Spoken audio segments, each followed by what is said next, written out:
He didn't say we couldn't do it to nobody else. Shoot, we get praise, honor, and esteem to the Most High Yah by way of Yahushua HaMashiach, man. Y'all know what it is. The 5th chapter of John, the 39th verse. Go and make it do what it do. It says, search the scriptures, for in them you think you have eternal life, and there they will testify of me. And you will not come to me that you might have life. I receive not honor from men, but I know you that you have not the love of Elohim in you. I am come in my Father's name, and you receive me not. If another shall come in his own name, him will you receive. How can you believe which receive honor one of another and seek not the honor that cometh from Elohim only?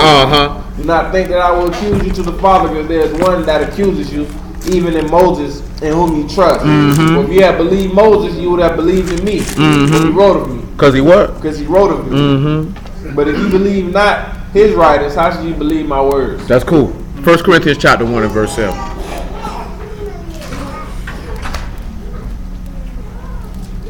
The chairs are over there, look. I just tried to straighten it up for them, for the library people. It definitely didn't look like that when we came in. 1 Corinthians chapter 1 and verse 7. It says, so that ye come behind in no gift. We'll make that verse 4. It say, I thank my Elohim always on your behalf for the grace of Elohim which is given to you by Yahushua HaMashiach. That is in everything ye are enriched by him in all utterance and in all knowledge. Even hold on, Paul. You notice how he said to be what by him? Enriched by him, right? We read something about being rich last night. Does anybody recall what that was that we read? We read it in Luke chapter 12. When it talked about the gentleman who had made himself rich. What happened to that man to say he had a lot of goods and he would build bigger? What did Elohim do to him? He killed him. And he says, this is the reward of those who make themselves rich towards themselves and not rich towards Elohim.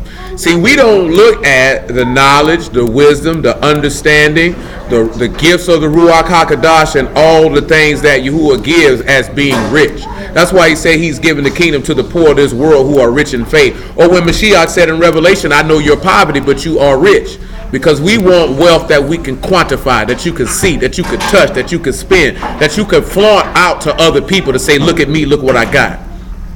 You know what I'm saying? When we look at most of our, or at least for young people, the people who they look to the most in the last few generations is MCs. When you look at the MCs, the first thing a lot of them went and did was went and bought them a chain, went and bought them a watch, went and bought them a car. Why did they do this? Because they wanted to show their oppressor, I got wealth, look at me. All that really is a sign of insecurity and low self-esteem and a seeking of validation from a people who despise you. Someone who's secure and confident in themselves don't have to do that and be like, look at all my jewelry. And they teaching us stupidity because they buying assets that don't appreciate in value. You know what I'm talking about? So then they teaching us to buy liabilities versus assets. And then you niggas turn around and copy the same thing. So that's why you got all these poor broke niggas with Dominiques and cubic zirconias in their ears. Rolexes that tick, that don't swoosh. You know what I'm talking about? Niggas throwing rims on any type of car. Niggas renting rims. You know what I'm saying? You finna put yourself in debt and get an exorbitant rich interest rate to rent some rims. Yeah, they been renting rims. Right now you can rent you some rims. I seen somebody break, and I've been seeing this. This is no lie. I've been seeing this. Out of 12 months out the year, if you work a 40-hour-a-week job, how many months out the year you think you working for free?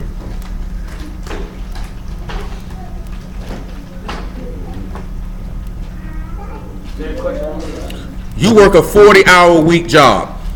Out of 12 months of the year, how many months of the year you working for free? Because you are working for free for a portion of the year, whether you believe it or not. When you say you're working for free, meaning you went to work and that paycheck you got, you went and labored for free. When you take into account everything that you got to do and what you got to pay for, you work for free. You know what I'm saying? I'm thinking a person works like Monday through Friday, they all Saturday and Sunday. 6 months, that's a little high, but cut it in half. 3 months out of the year, you might as well say January, February, and March, you work for free. I'm trying to see how you got that calculation. Based off the adjusted rate of inflation, you know what I'm talking about, and their total expenses, wages are not raising up to meet the price of goods and services. So therefore, you spend 90 days out the year working for free. Are you saying with the cost of living going up? All that come into play. You know what I'm saying? You don't look at it as you working for free because they're handing you a paycheck at the end of the week or at the end of 2 weeks. But when you take into account that wages have not met the level of inflation in at least 30 years, you are working for free. You're not gaining at all. You can never get ahead.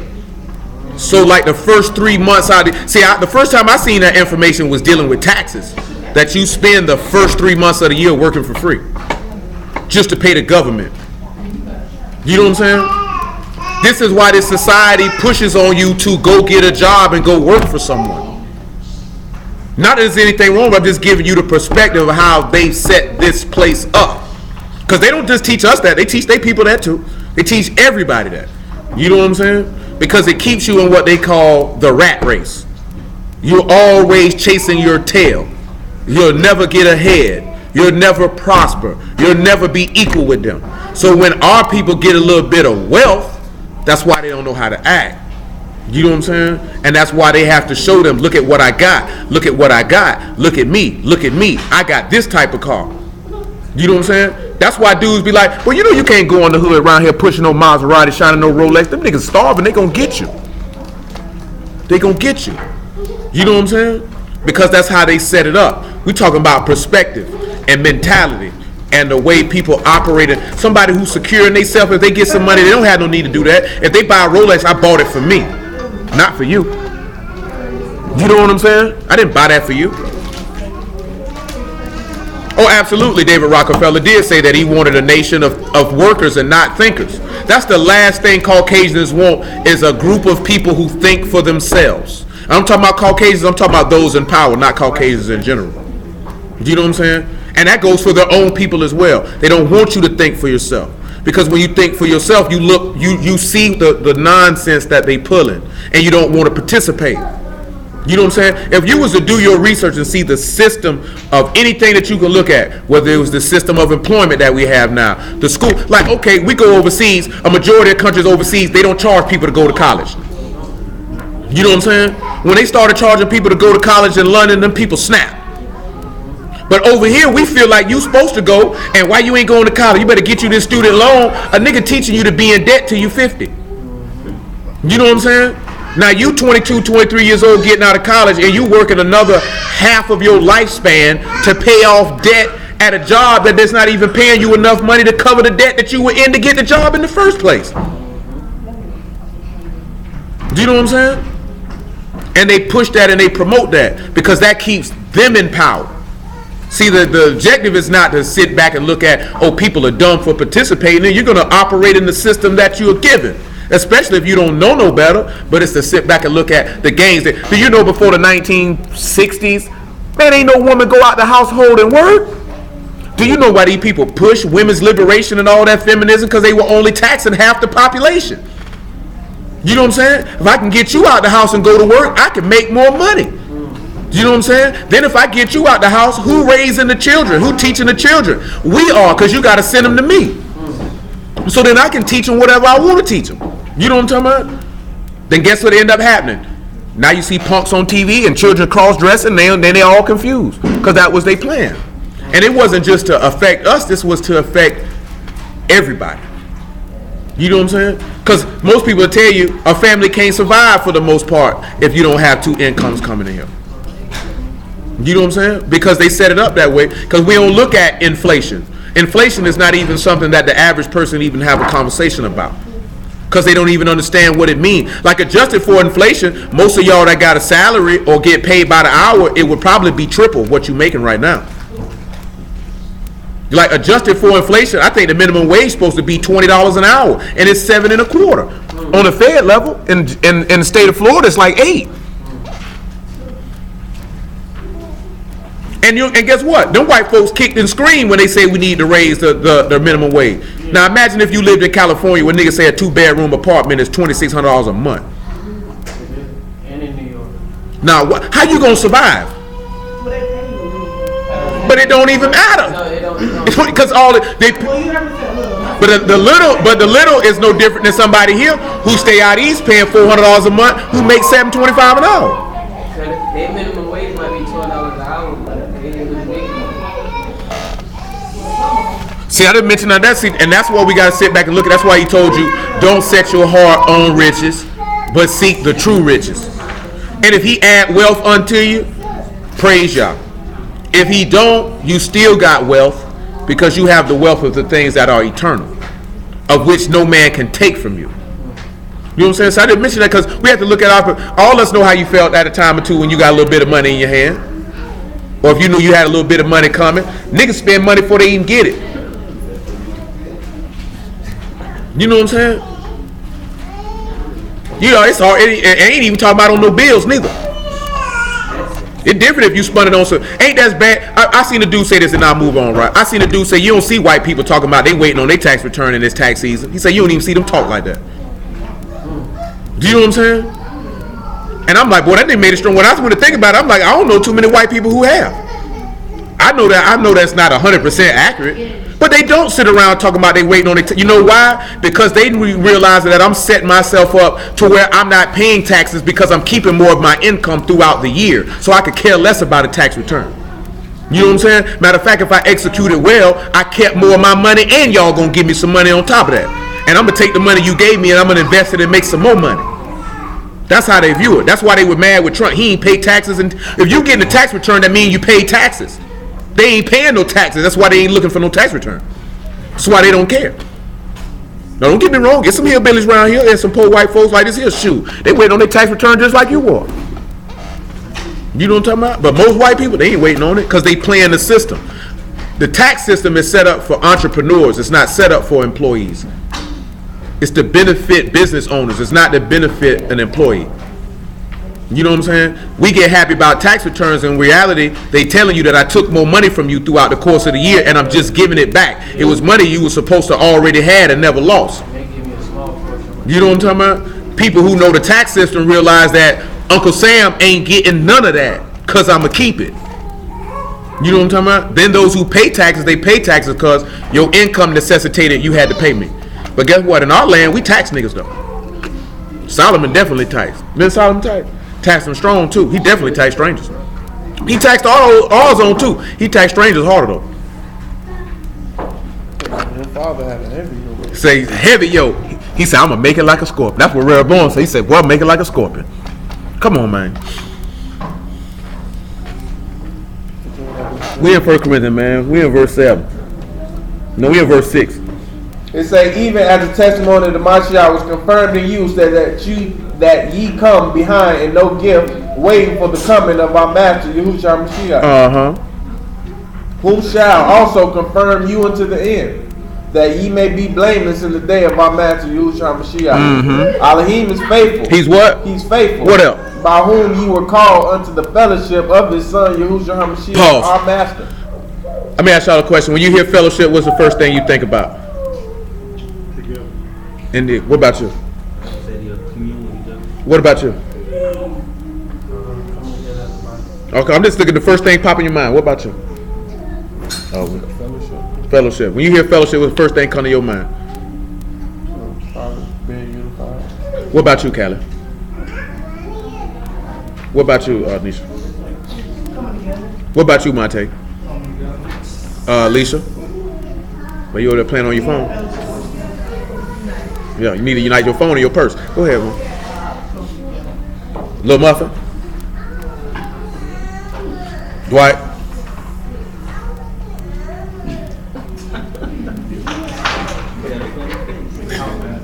Ain't no passing. We ain't on no football field or on the basketball court. You won't pull no lead in him. That's what Lee like to do is pass. Fellowship was the first thing that come to your mind. Yeah, you heard the question. He just don't want to answer. Ain't no joke. It's a serious matter. All right, I'm finna say somebody booed this man. Lee. What you got for that, Lee? That's the first thing come to your mind. Shayla. Huh? What about you, D? Cool. Now, because I'm just leading to something, we can look at a word. It's the reason why I asked that. Huh?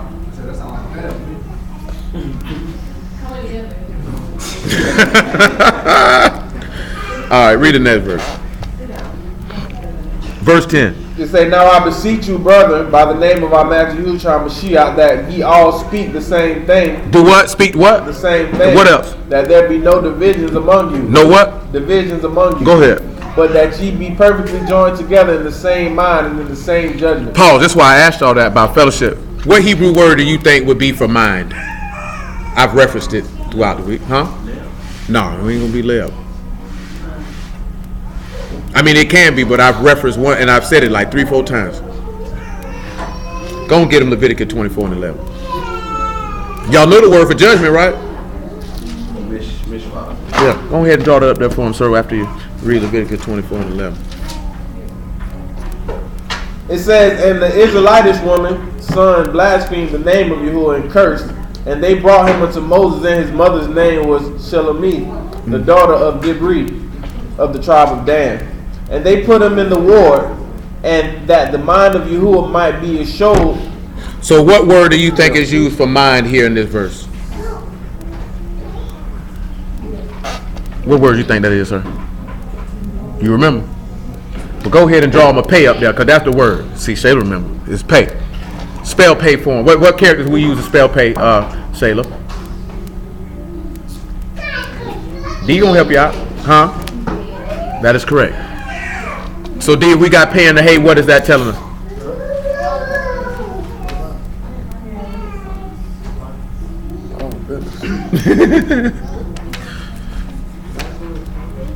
We look at pay and hay. What is that gonna tell us? Huh? Behold who? The entrance for hay? For pay? We don't want to behold the entrance. What's the other word we use for pay, definition for pay? That's hay when we're looking at reveal, but what will we use for pay? The mouth or the word? So when he said he's going to show him the mind of Yah, he's going to reveal him his word. He said we supposed to have the same mind, so we supposed to be speaking the same thing, so we supposed to be on the same word. Wouldn't that be safe to say? So let's draw mishphat. What characters we got for mishphat, Stanley? And what else? What else? Correct.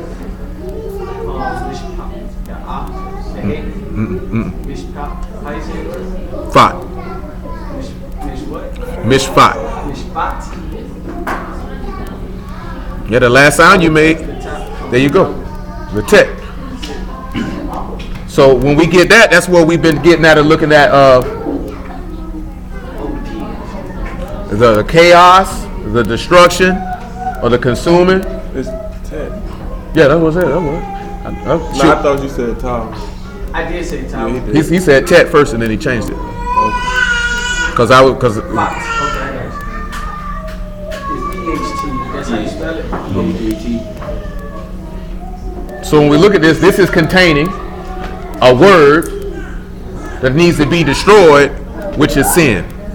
So this is what we're looking at. So all are supposed to have the same judgment of knowing what is wrong and going against it. We all supposed to know the same word to speak against sin, basically. He said everybody's supposed to have the same mind, the same word, and the same judgment. See, this is the problem when everybody say they want to come together, but everybody don't have this right here.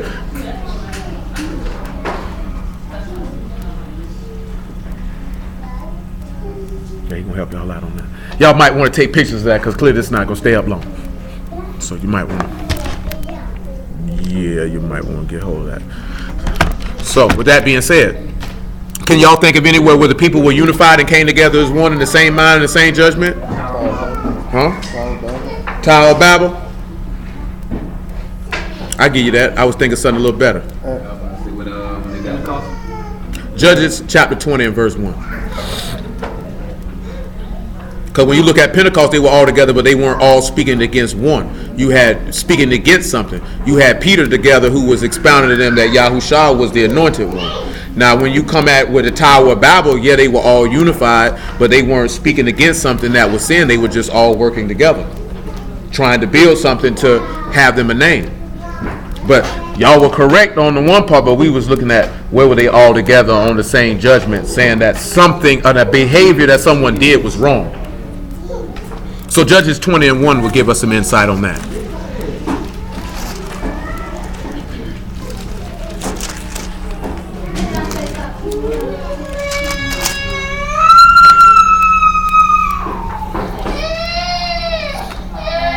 It say, then all the children of Yasharal went out, and the congregation gathered together as one man. As one what? As one man.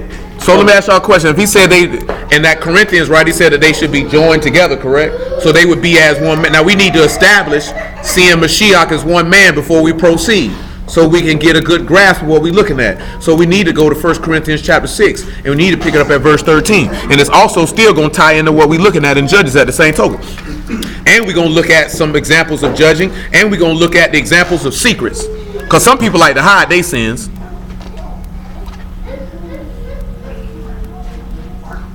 What you looking like that for, Jughead Jones? Go ahead, man. Meats for the belly and belly for the meats, but Elohim shall destroy both it and them. Now the body is not for fornication, but for the master, and the master is for the body. And Elohim have both raised up the master, and will also raise up us by his own power. Know ye not that our bodies are members of the Mashiach? Our bodies are what? Members of the Mashiach. They what? Members of the Mashiach. What up? Shall I then take members of the Mashiach and make them the members of a harlot? Elohim forbid. Paul, so we sit back and we can see that he's one body, right? If our bodies are members of a Mashiach, would you say that's fellowship? Now I'm going to ask y'all a question. What word you think is used for one? What you were asking, Nisha? That's mishphat. Mishphat. In English, judgment. Yeah, that's the English word for judgment. What word do you think is used for when it says as one man? What Hebrew word do you think would be used for one in that occasion? It is a car, that is correct. Can anyone spell it? You can write it out there in English for him. It's ECHAD, a card. That's how you spell it. It is. I'm talking about in English. But in English is still.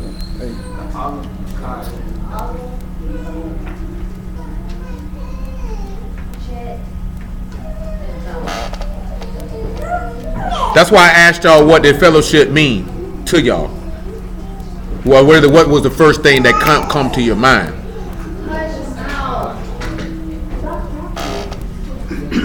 Because it said they were one man, and he said if you join to him, you part of his body, which is one body.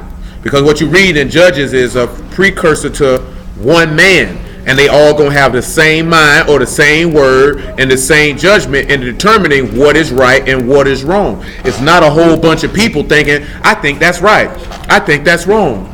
No, that's not how that works. That's not how any of this works. You know what I'm saying? Yahuwah has one mind. Yahusha has the same mind. Those that are in him have the same mind. Yahuwah has the same judgment. Yahusha has the same You know how people say that's your understanding? There's no such thing. It's either Yah's understanding or you are leaning on your own understanding. There is no in between. That's your interpretation. Some people do give their own interpretation. The book called that private interpretation. You know what I'm saying? Because the book interprets itself, meaning Yah is telling you what I mean.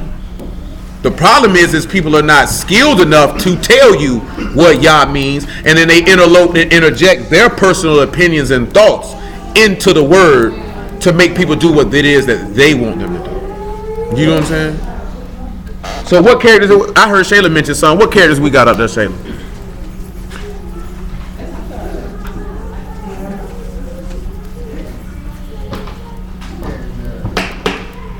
What characters we got, somebody? We got the roll, man. It's 3:30, 3:42. Olive, what else you got? Huh? Cat and a dollar. So what is that telling us?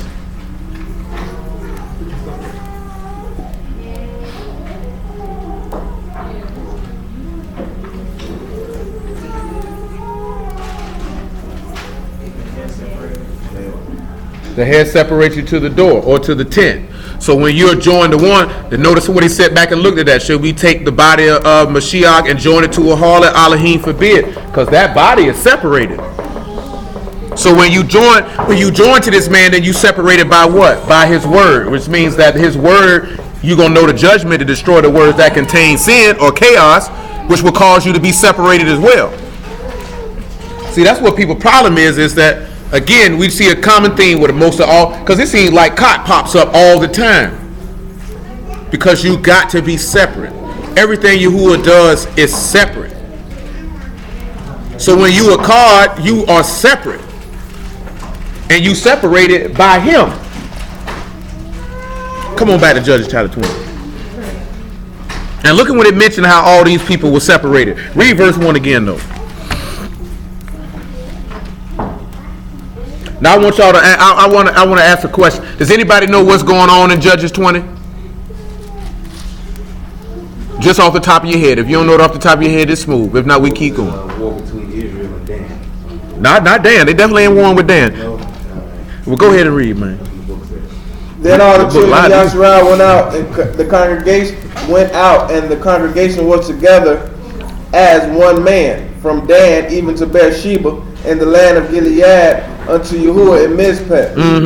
And the chief of all the people, even all the tribes of Yasharal, presented themselves in the assembly of the people of Elohim, 400,000 footmen that drew swords. Now the children of Benjamin heard that the children of Yasharal were going up to Mizpah, and said unto the children of Yasharal, tell us, how was this wickedness? They said to do what? Tell us what? How was this wickedness? Anybody know what it is now?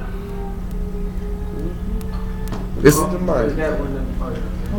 go ahead. It said, and the Levite, the husband and the woman that was slain, answered and said, I came to Gibeah that belonged to Benjamin. I and my concubine to lodge. And the man of Gibeah rose against me and beset the house round about upon me by night, and thought to have slain me. And my concubine have they forced that she is dead. Anybody know what story this is now? What were those men coming knocking on that man's door for? That ain't what they came knocking on that man's door for. They wanted that man. Because they put the woman out there and told her, don't take this man, take this woman instead. They abused her all night long. And she was dead. What did the Levite priest do to her body? And sun it out. And what was that an example of spiritually? We members of his body, right? So if they cut that body up and send it all into all the coasts of Yasharal, what is that telling you about? How many apostles were it? What did he do with them?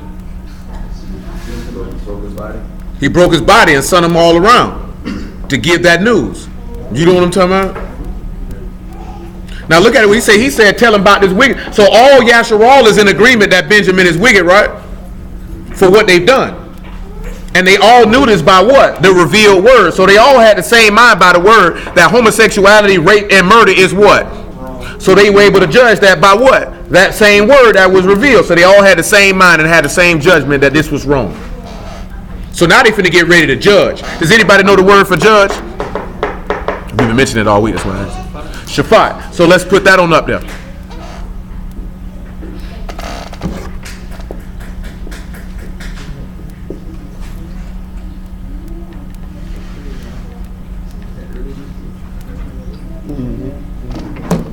So when you look at Mishphat, what characters we got up there, D?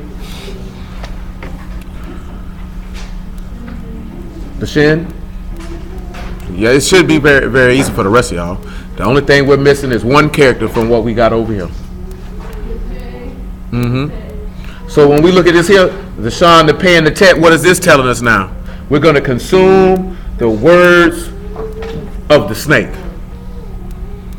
You know why is that important? Because if you commit sin, you are of who? The devil. Say, for this cause, who was manifested? The son of Elohim was manifested to do what? Destroy the words or the works of the snake or of the devil. That's why we were talking about that last night, about that idol, that you need to know that. Because that is a revealed work. If the book say that an idol cannot breathe and cannot talk, right? And then the beast is going to turn around and tell men to make an idol that can breathe and that can talk. That work needs to be destroyed, because this is going to cause men to do what? Serve another God besides Yahuwah. Because I guarantee you right now, if you ain't know no word, and somebody made a statue, and that statue went to breathing and talking, or you're going to be like, oh boy, he got to be, God got to be with him. Did you see what this man just did? Bro, we just made that, bro. He talked to me. He got breath like me. I mean, you have to put yourself in the shoes of another person who don't know no word. That is an amazing thing to see. Ain't nobody never seen nothing like that. You make Play-Doh statues and pretend they're alive. You bought toys and you pretend they were alive. This man is going to build an actual statue of himself and make it come alive. And he gonna talk to you. Bow down to me. What you think people gonna do? They gonna bow down. So this is why if you have his mind, which is why the book tell you what? Let this mind be in you, right? The same mind that is in Yahushua HaMashiach. And Yahushua said what? My Father giving me what? A commandment, what I should say and what I should speak. So Yahushua had the word. Therefore, he knew what was wrong because he had the judgment, because he had the word, which will allow him to be one with his Father, which makes him separated and enter into the door, which means he's going to be able to destroy the words of Satan. See, we don't sit back and look at that. That's what judging is. Judging is now we got to destroy the work of iniquity. Versus if I was executing judgment, I was telling you what was wrong. And I'm able to tell you what is wrong because I have his mind, because I have his word. See, this is why people are not able to judge, because they don't have his mind. See, that's the problem. When your judgment off, it's because you don't have the word. Get the word, your judgment won't be off. Then you could be a card with him and you could be separate. But that sounds too much like the right thing to do for some people. Go ahead, man. Now listen what they said. They slain this concubine. They forced her. So when they said they forced her, they raped her. That woman ain't want to have sex with none of them men. They raped this woman. And truth be told, if they could have got hold of him, they were going to rape him too. That's who they preferred. That's who they came for. They wanted some dookie love. They didn't want no woman. That's ugly. How you knock on the door asking for a man in the land of Yasharal? We ain't talking about America now. We ain't talking about San Francisco. We ain't talking about Atlanta. Do you know what I'm saying? But we talking about in the land of Bethlehem, Judah. Because that's what it's happened at. No, I take that back. That was in the northern kingdom. That's where the priest came from. It happened around Mount Carmel, somewhere like that. Happened in the northern kingdom. Because his wife ran away from him. She went to play the whore. So he went looking for her. He went looking for her because she was playing the whore. I mean, as a man, and I ain't trying to be funny or vulgar or nothing. Could you imagine a group of men knocking on your door, talking about come outside, we want to know you? The word for forced in this particular verse is anah, and it is to be afflicted, or to be humbled, or to be mishandled, or to be humiliated. Like, I ain't being funny though. Could you imagine if you were just sitting in your living room and about 10 men went knocking on your door talking about come out here, man, we want to have sex with you? Because that's what they did. I'm not trying to be funny. I'm dead serious. That's what they did. You know what I'm saying? Like that time I said, like how would you, like what would be going through your mind? You looking at the, you want a what? I already know if you own a gun, what you gonna do? Okay, I got something you can have sex with right here. And this man decided like this here. They did the same thing Lot them said too. Boy, don't do such a wicked thing, boy. We got some women in here, man. You can do that. They say, no, boy, we don't want no woman. We want you. I want a man. Do you know how sick that is, man? Like, I'm not trying to be funny. Like, dead serious. Man, say, come on, man. Don't do that here, man. We'll give you the young women. No, I want you. In the land now. I ain't talking about in America. In your home, in a land that's supposed to be sanctified for righteousness. Niggas knocking on somebody's door looking for booty. And then took a woman and raped her and killed her because they were upset because they couldn't get no booty. And then thought there wasn't going to be no retribution and consequences for such an action. Read verse 5 again. It say, and the men of Gibeah rose against me and beset the house round about upon me by night, and thought to have slain me, and my concubine have they forced, and she is dead. Now what is that taking? We read something in Habakkuk, right? It said they encircled this house by night and thought to do what? Slaying. Remember how we read how it say the wicked do what? Encompass the righteous. And what happens? Wrong judgment proceeds. And we're seeing the same thing here in Judges. They encompassed that house and wrong judgment proceeded because a woman got raped and murdered. They told him that they were wrong. Him and the man whose house he was dwelling in say, that ain't right. Don't do such folly in the land. They like this here. Y'all need to come out here. We need to know him. You know what I'm saying? The reason I'm focusing on this here, and this is an extreme example, you know what I'm talking about, but it's our history nonetheless. It's a story that a lot of brews don't like to look at. Yeah, Benjamin was punking. And the whole tribe tried to cover it up too. Because when they asked to give up the men, what did Benjamin do? They didn't want to give them up. They were willing to fight for them. They were willing to fight for the punks. See, and I'm using that as an example of how niggas be willing to fight for niggas who they know sinful and wrong. Because they knew the niggas was wrong. They knew where the punks was at. And they say, nah, we ain't gonna give him to you. That's my friend. That's my op. You get that nasty doodle boo. Get that nigga from around here. Get all them niggas from around here. You know what I'm talking about? That's what they were supposed to do. If they had the right judgment, they would have said, oh no, shoot, man, them 10 niggas over there. You want me to take them to you? Because see, you know, like I said, right? And I'm mentioning that there because how people look at snitching. If you're a criminal, because y'all need to understand this here. If you are a criminal and you participate in criminal behavior, you don't snitch. Because you knew full well what you were doing and what you were getting yourself into. You don't get caught and be like, now I'm finna tell on a nigga. You know what I'm saying? Because you shouldn't have been out there doing what you were doing. If you are a civilian who does not participate in criminal behavior, you are not snitching. You are a responsible citizen. You know what I'm saying? You don't benefit off criminal behavior. So how were you a snitch? But when it comes to the word, and you say you stand for righteousness, and you see a nigga sinning, you supposed to tell on him. You supposed to tell on him. You ain't supposed to turn your head and be like, I ain't see that. You know what I'm saying? You supposed to tell on that nigga. Right then and there on the spot. That's what our law say to do, ain't it? It say you supposed to rebuke him, and depending on what it is, you supposed to drag him in front of the whole congregation. That nigga been playing with boys. That nigga been cheating on their wife. You seen what they did with that woman with a Mashiach in John 3, what they went and did. Grabbed her and brought her in front of everybody. That's what you're supposed to do. That's what our law teaches us to do. See, we look at that as you embarrassing somebody, or this, that, there, and the third. You was already embarrassed when you sinned. Because the book says sin is a reproach to any people. So when you sin it, you already dishonored. You already shamed. So you shouldn't be worrying about getting brought in front of no people. If you worry about because you're going to be shamed in front of outside of men and you ain't shamed before y'all, you got bigger problems. You got bigger problems. Let me catch one of you niggas cheating on your wife. I bet I put you on blast in front of all you niggas. Shoot, same go for you women. I catch you around here tooting your booty behind for another nigga. I'm put you out there. I catch you coming out the dope house, I'm put you out there. You talking about how you gonna catch that? That's all you got out of that? How you gonna catch that? Look here, man, it ain't hard to catch people doing stuff all the time. You ain't even got to be looking for it. Nigga got to ride past. Boy, I seen your old lady with another nigga. I seen her kissing on a dude last week, boy. Who kissed their brother? Kiss your brother in the mouth? This judge. But you know you don't kiss Zay in the mouth.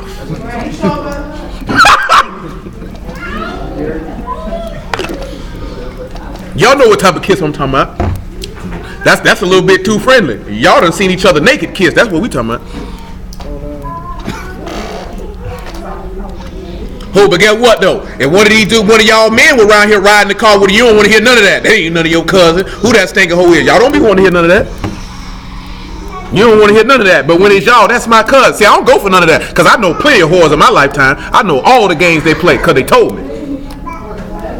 Do you know what I'm saying? I ain't going for none of that. People always scream women cheat better. Don't nobody cheat better. Men just turn their head to it because they don't want to believe they're with a whore. They rather just not know. You know what I'm saying? See, women be wanting to know. If a nigga old lady cheating on him, they don't want to know. They don't really be wanting to know because their feelings going to be crushed.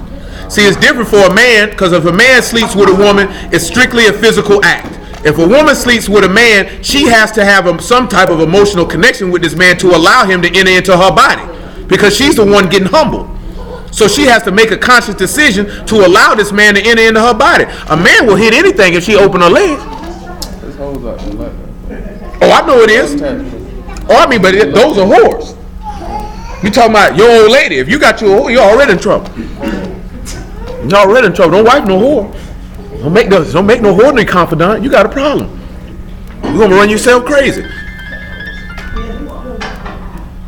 No, with the woman getting caught in adultery, I done told y'all this before. What was the one thing that wasn't done when they caught that woman in adultery? You said that wasn't done? That wasn't done.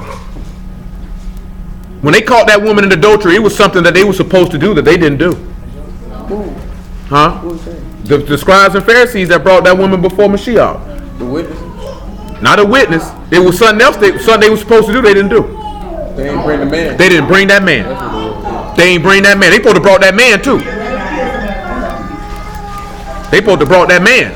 That man supposed to got stoned too. You know what I'm saying? And that's what we talking about. Wrong judgment.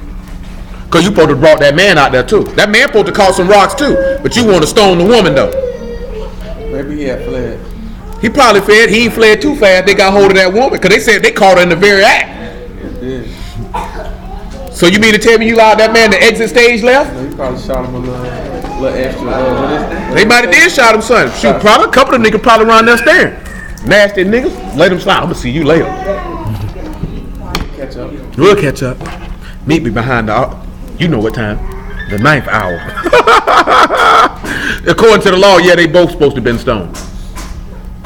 You cheat on your wife, both of you supposed to die. The person you did it with and you. Shoot, we go both ways. It ain't just that. Shoot, I wouldn't care who you are, male or female. Shoot, you got to realize this here though. See, we have to, and this is what I'm talking about. See, when we look at somebody should die for a sin, we have to sit back and look at. Just don't be look at it because you look at it as adultery. You told a lie, you ought to die for that too. You malicious, you ought to die for that too. You spiteful, you ought to die for that too. And that's why he said, that's why he told them, ain't none of y'all ain't got no sin, so go ahead and cast that rock. Because you can't execute no judgment on these people. You can't do that. Because your hands ain't clean. You can't destroy the snake. You destroy the snake. You ain't, exactly. How you going to destroy the snake? You ain't destroyed the snake in you. That's why he told you, judge not lest you be judged, because the same judge, if you seeking to destroy the snake in somebody else, but you ain't destroyed the snake in you, then the same judgment that you want done to this person, it's got to be done to you. But see, we getting to something on that. See, that's a setup. That's called a segue, but the segue ain't coming right now though. Come on back to Judges 20 though.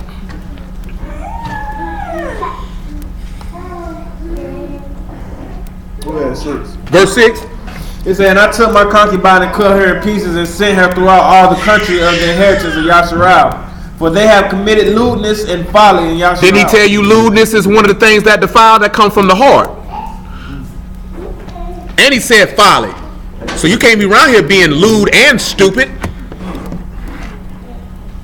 Behold, you are the children of Yasharal. Give here your advice and counsel. Hold on, pause. He told what he told him. He said, behold, you who? Children of Yasharal. Why do y'all think he made that statement, and why would that statement be important? When we look at the word for lewdness here, we have the word zemar, which is a plan, a device, a wickedness, an evil plan, adultery, idolatry, and harlotry, or a heinous crime. When he say you the children of Yahshua, you correct. You know where that's at in the law? Give me Deuteronomy 4 and 6.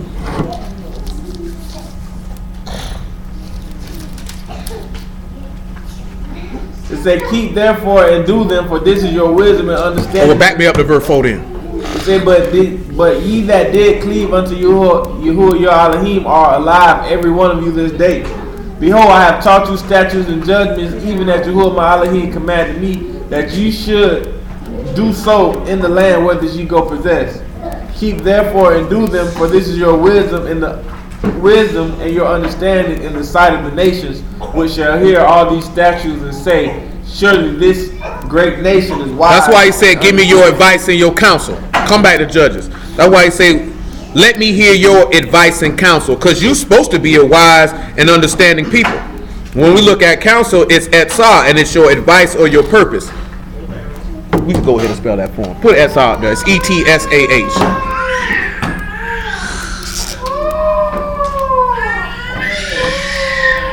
And the word for advice is the bar. So it's simply the word. Let me what? S-A-H. 3 characters. Who wants to take their first attempt at spelling that?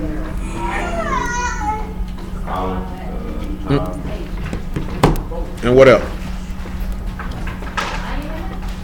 Huh?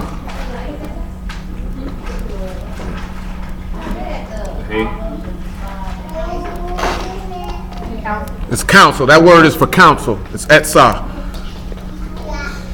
It's TED Talk. He's tall, right? I don't think so. What's it?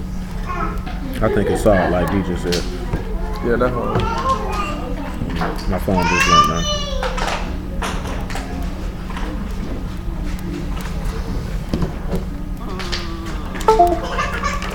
What that mean? Yeah, that's what Shayla's. You were right. You had that on. Had that one on there, Shayla.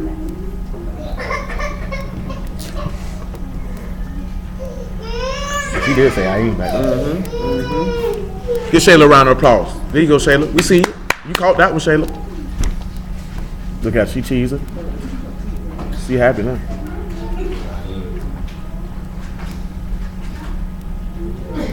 Yeah, the last one. That's the last part. Pretty easy. So, what would we use for this right here, D? We got ayin first. Huh?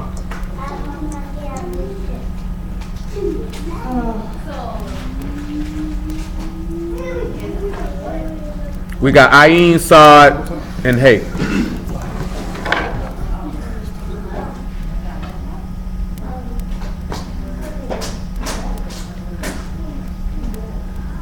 What's that word again?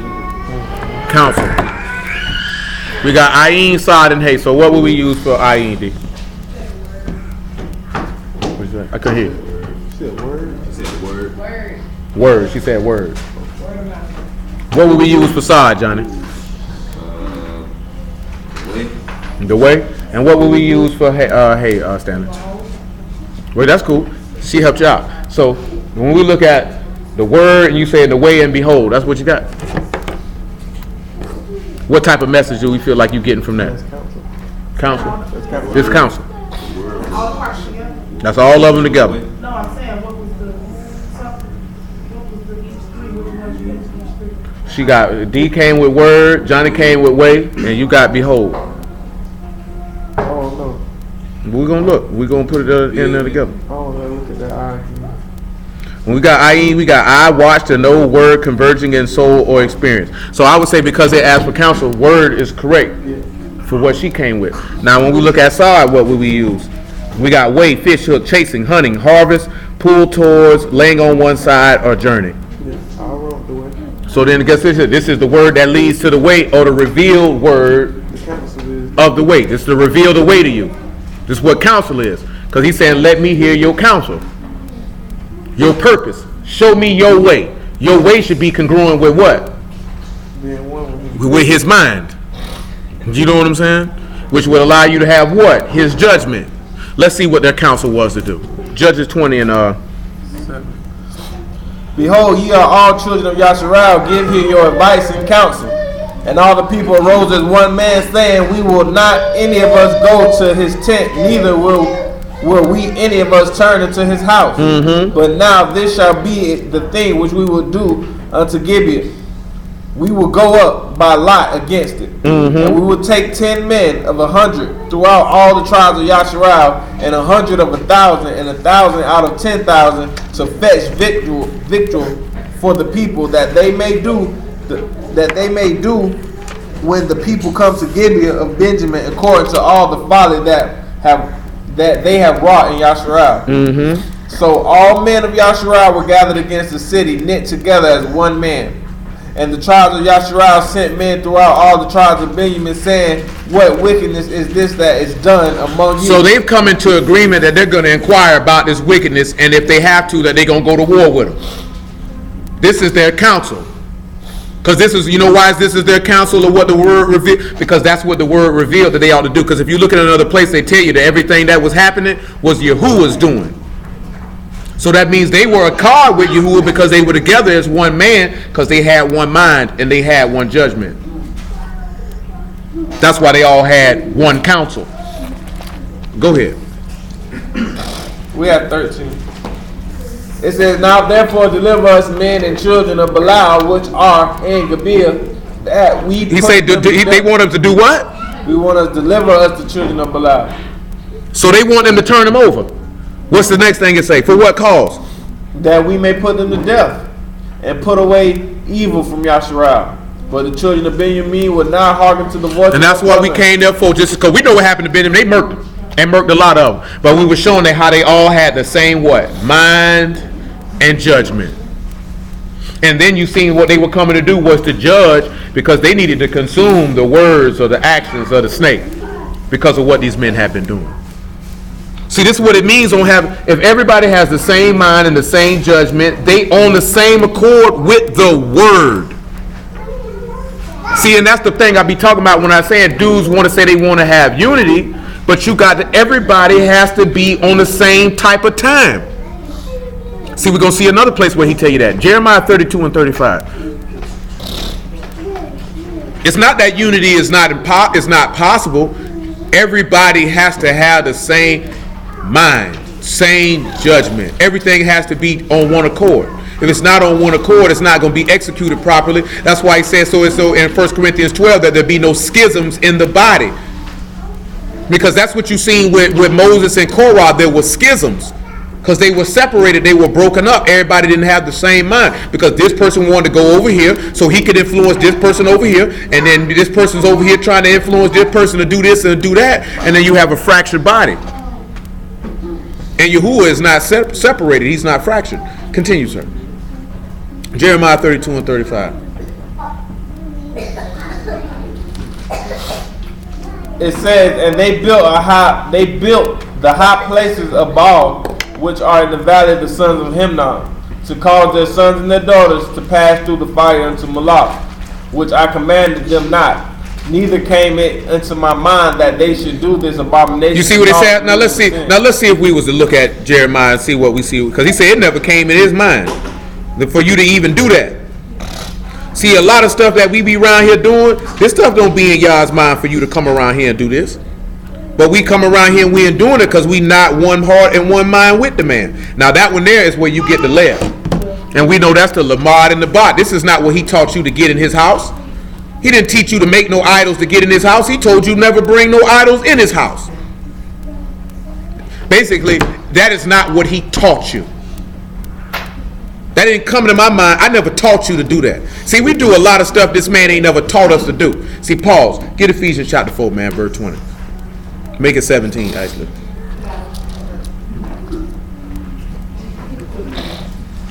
I got a little bit of time. Well, I got to hit the main crux of what we here for.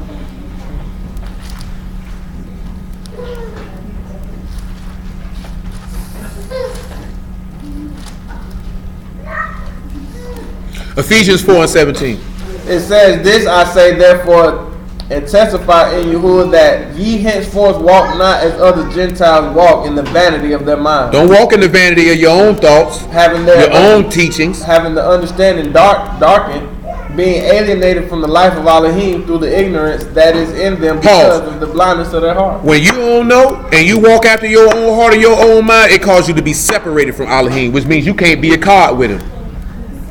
See, we don't realize that. See, this is stuff people don't necessarily want to hear that. Most brews gathering together today want to hear about the destruction of the white man. Not all. That's what some of them want to hear. Some want to hear how they Israel. Some just want to hear about nothing, about matters that's not even going to preserve your soul. They may be good for knowing that, but it's not going to do nothing for their soul. Meaning it's not going to destroy the things that's in them that's going to have them separated from Elohim. And you got people who getting together tomorrow who just getting ready to put on nice pink suits and roll eggs all around the garden. You know what I'm saying? Not even realizing they dealing with a fertility goddess. They don't know. They doing this because this is tradition. This is custom. This is what my mama did.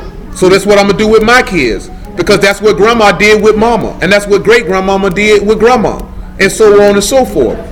And we don't seem to remember that once we separate ourselves from that. That's why Bruce steady posts about it all the time. You stupid Christians. You used to be stupid right along with them. That's what I meant to y'all when I tell you niggas forget where they come from. You know what I'm saying? See, most people ain't been through nothing. You know what I'm saying? Like really been through something. So it's hard for them to relate to somebody who has. You know what I'm saying? If you ain't never been hungry before, you ain't gonna know what it's like to be able to relate to somebody who's been hungry. If you ain't been homeless before, you're not gonna be able to relate to what it is to be homeless. You're not gonna be able to relate to that. You know what I'm saying? So somebody who has been through that, it's easier for them to have compassion on somebody who going through that. This is why the book say who can have compassion on those who are ignorant and out of the way. Because the book already states that y'all already knows that you don't know. So it's easy for him to have compassion on you in that situation. Niggas get prideful because they learn something that other people don't know, and then they forgot you used to be that person. Same way where some people get a little bit of money that came from the slums, and then they forgot that you came from the slums, and now you turning your nose up. I don't see how any nigga could be bougie about nothing when all niggas poor. 95% of niggas ain't, shoot, rather crank it up, 98% of niggas ain't never had nothing to turn their nose up at anything. Do you know what I'm saying? Straight up and down. You ain't got no business doing it. Cause bougie is just bourgeois for middle class. That's a French word. And ain't none of us ever fit in that classification of people in France at the time that word was created. Do you know what I'm saying? I never understood that. Poor people turning their nose up at other poor people. Nigga go to the club, look at what he got on. Niggas spend $200-300 to go to the club to impress a bunch of broke people that's broke right along with them. That's the dumbest thing in the world. And we do it every week. Every week. You know what I'm saying? Every week. Niggas go broke to impress other poor people. You know what I'm saying? Because we don't want to look at this nigga's poor. That nigga's poor. I've always felt like that. I don't see how poor niggas can turn their nose up at anything. And it's the one thing if you say, oh, I don't eat that because you don't eat it. I don't eat that. Nigga, what? Some of you niggas don't know what it's like to eat Spam out of can. That junk, they're horrible. You know what I'm talking about? Boy, my granddaddy made Spam everything. You know what I'm talking about? Spam burgers, Spam steaks, Spam sandwiches. Never look down on nobody. You ate Spam, you can't look down on nobody. It don't make no difference. You done ate it. Once you done ate Spam, I can't look down on nobody. Nigga, that ain't even real meat. No, that ain't no real meat. Couldn't be. That junk ain't preserved. That junk. Yeah. Look here, right? Ain't nobody in their right mind buying Spam if they had a choice to buy something else. Period. Ain't nobody buy. If everybody got some money, they walk in the store. But go and get your 10 cans of Spam. Nigga, like this here. Look here, right? And guess why they buy Vienna? Because they were poor. Because if they had a chance, some people do like what they like, but then you notice that you don't stock your house with Viennas when you're doing a little bit better. My dad's kids stock Vienna. See, he like him. He older.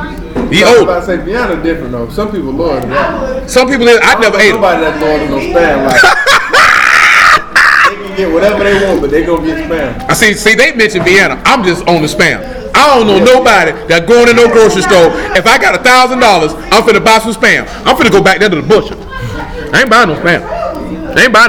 I got $10 and I ain't got no money because you can stretch Spam. You can make Spam stretch to 4, 5, 8. I ain't say nothing about Roman noodles, so I don't know what y'all talking about. No, it ain't the same caliber as Spam. Ain't nowhere near Spam. Now I will say that noodles is a poor man meal. But some people, I never ate noodles. And then going to prison, I definitely ain't eat no noodles. You know what I'm talking about? I ain't eat noodles before I went to prison. No, I ain't eat no noodles. I done seen, you doing it in prison, nigga come home making bricks on the street. No, my nigga. Ain't doing all that. Ain't doing all that. They good now. I ain't doing that on the street. Oh, they good. But they know how to make it. Okay.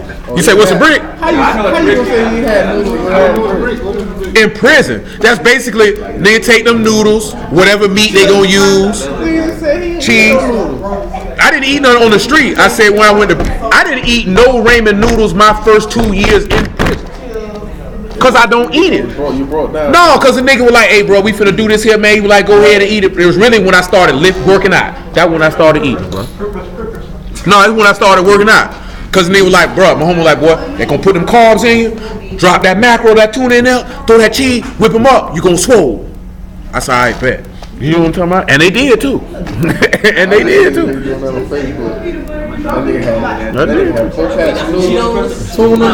ain't gonna tell you no lie. But they like to, Mayo. yeah, they get a little mayo, a little relish, all that there. But like I say, the reason why I say that is because I wasn't going to prison and do anything that I didn't do on the street. I didn't drink coffee, so I ain't drinking coffee in here. I seen dudes who didn't drink coffee, and they were drinking coffee in there because most of them were on cocaine, and they were looking for that upper from that caffeine because they were having withdrawals. You know what I'm saying? I had a dude tell me that's why I drink coffee, cause I used to be on that scudder and shoot, I need it. You know what I'm saying? I smoke cigarettes on. Okay, niggas smoke tops in the chain gang, cause nigga ain't got that type of money to be buying Newports like that. They almost $4 a pack.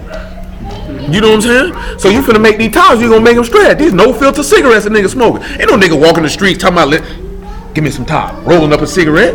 You know what I'm saying? That's chain gang stuff. You know what I'm talking about? You doing that while you there. Cause of the money. If the Newport's price would have been commensurate with the tops, I'm smoking Newport. And I still smoke Newport. You know what I'm talking about? Cause I had money on mine, so I ain't had no problem. I go buy 2-3 packs. If you ain't my nigga, don't ask me for no Newport. I let you hit it, you can't get one. No, you gotta be my nigga. My nigga be like, bro, let me get one of them Cadillacs. Boy, you know where they at? You know what I'm saying? Shoot, you know where they at? My nigga get a cigarette. I told my boy, I was like this, I almost kicked the punk in the face. I think somebody, I get a cigarette, I'm like, I get one of them Newports. Nigga, please. You can get your faggot behind out my locker, nigga. While you out here, I hustling because the nigga bunk was next to mine. All in my locker. Get your eyes up out of this locker right here, my nigga. Hey, yeah, that was a good one. That was your debut for that one. That nigga was like this here. That nigga asked for some oatmeal. Then that nigga asked for some fish. Then that nigga asked for a Newport. I say, boy, you don't get your faggot behind from by my bunk with all that boy? I don't play them type of games, my nigga. I ain't got nothing for you. I don't eat cream of wheat. They don't sell that in prison. I mean, that depends on where you from and where you live. Cause people up north eat cream of wheat. More people down south eat oatmeal. Go out west and it could be a combination of the two, depending on where you at. Same thing in the Midwest. It just depends. But up north they eat cream of wheat. Down south they eat grits. Grits, you know what I'm saying? I don't like grits. Coming from up north, they don't know nothing about no grits. Yeah, I don't like grits. Don't like cream of wheat either. Oatmeal, I got that from the chain gang. Niggas say put out that peanut butter in that oatmeal. You know what I'm talking about? That's nice. A little butter. That's trying to take. Let's hear. And it ain't sour because that's Ab's diet power. Because I'm gonna tell y'all something, then we gonna move on. Oatmeal is a food that you eat that can actually help you burn body fat because it has fiber in it, so it keeps you full longer. It's slow carbs. It's a muscle builder food. When you take that and you combine it with peanut butter got healthy fats in it along with the protein. So that's why you get swole. You gonna get swole. You gonna get swole. See, that's not something you eating for taste. See, if you lifting weights and you trying to get, you ain't eating for taste. You can't eat for taste. Yeah, oatmeal do too. It's a hard healthy food. It definitely cleans your heart out. And it's good for the other end. Definitely because that fiber, because it's gonna make you poop. Yep. It's gonna clean that intestines out. Like I said, if you want to poop, get you some oatmeal and some prune juice or some plums, and I guarantee you'll be all right. Some of y'all around here, some of y'all used to be around here sipping your mama prune juice. Next thing you know, you're on the toilet. Don't know why. Look at you, look like you sip your grandma prune juice. I sipped it. I had to fart later. Go ahead, man. Where we at? Yeah, Ephesians 4. Keep on going, man. I got to get ready to switch topic.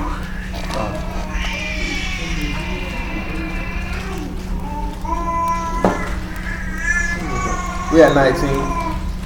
It said, who being past feeling have given themselves over to lasciviousness to work all uncleanliness. You see how they gave themselves over to lasciviousness?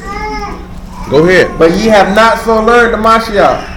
If so be that ye have heard him and have taught by him. See, if you had heard that word and been taught by him, ain't nowhere in the world you'd have been knocking on them people's door talking about let me know you and rape no woman or attempting to have sex with no man.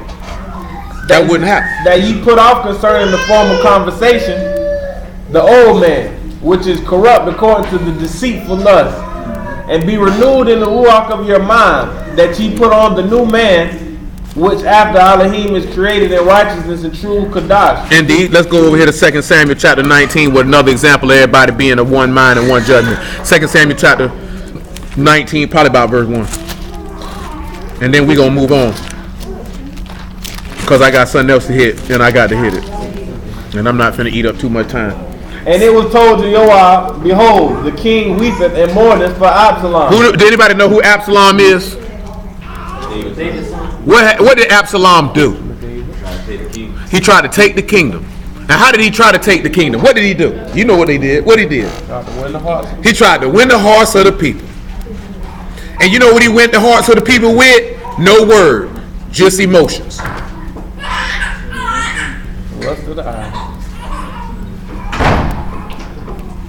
Yeah, they do call it a goulash in prison. Yeah, they don't call it a brick. Not in Florida anyway. They call it a goulash. Tell my homeboy be making them junk still. And he been out of prison. That nigga posted that junk. That's all that's all the brick is. I know. I done heard it call it a brick. Yeah, nigga don't call it no brick in the chain gang. Only in the county. That's probably young niggas. Them niggas baking cakes. Yeah, I'm talking about they bake cakes and all. You don't even want to know what dude bake cakes with. They bake cakes with honey buns, Snicker bars, and bread. Yeah. Bread though, like I seen it that one day. I was like, that junk don't be nasty though. I'm trying to take this is what I mean. That's what I meant before about cultural appropriation. Because if you throw Caucasians in that same scenario, they're not gonna be able to do that. Because they don't have that level of creativity. You know why you got that level of creativity? Because you ain't never had nothing. You gonna make a meal out of something. I remember Scarface had on a song back in the day. He said, "Whatever happened to the women like Mama that could feed the family off love and $10?" You can't get none of these women out here be able to do that no more.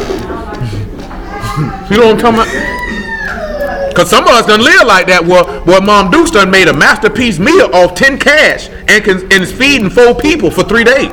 How did she do this? Do you know what I'm saying? Huh? There wasn't that much cheating. nigga doing it now. Niggas is doing it now. Still doing it. You know what I'm saying? But the song I'm referencing, this song was from 1998. You know what I'm talking about? But his whole point was, you know what happened to the women like Mama that was gonna make something out of nothing? You know what I'm saying? Cause most of these women right here, we ain't got no food, and she finna go tricking. She on Instagram talking about she a model and she looking for bookings. You know what I'm saying? Book me. That's the new thing. That's the new prostitute lingo. Put your Gmail on there. Cause no fool, well, you ain't no model, ain't nobody booking you. That is definitely prostitute lingo. I know they prostituting on Snapchat once they said, what's the name down? What they call it? Back pay, cause I picked the girl up. I told you that I picked the girl up who would trick. I was taking this girl from the Greyhound, and she was finna go trick with a nigga in Southbrook. And she was like, don't leave me yet, cause I want to see him first. I said, baby, you might not want to sell your body. And the nigga ain't answer the phone. I took her right back to the Greyhound too. Where she was from? I don't know where baby was coming from, but baby definitely hopped off that Greyhound to sell her booty and hop on the next one. She said, I got a 2-hour layover. That junk is for real. That junk for real, boy. You know what I'm saying? Cause I know real prostitutes, man. You know what I'm saying? That page get them on. Cause Sue, I know a girl right now, she used to trick on the internet, and guess what? She got jammed up one day and ended up in the shame. Cause when I came to her house, she was like, look. I said, well, you gotta tighten up. But she felt like, shoot, I gotta do what I gotta do. The same way niggas sell rocks. She said, I'm finna slang that booty. I said, shoot, be safe now, cause shoot, you might go to slang that booty one time, don't never come back. And she wasn't on no dope, she wasn't no junkie. You know what I'm talking about?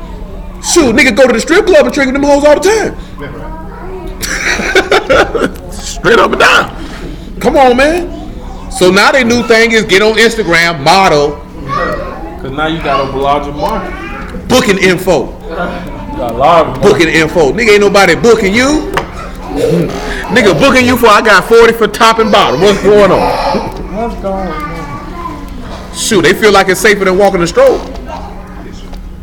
Come on, man. I'm just being honest with you, man. It is what it is.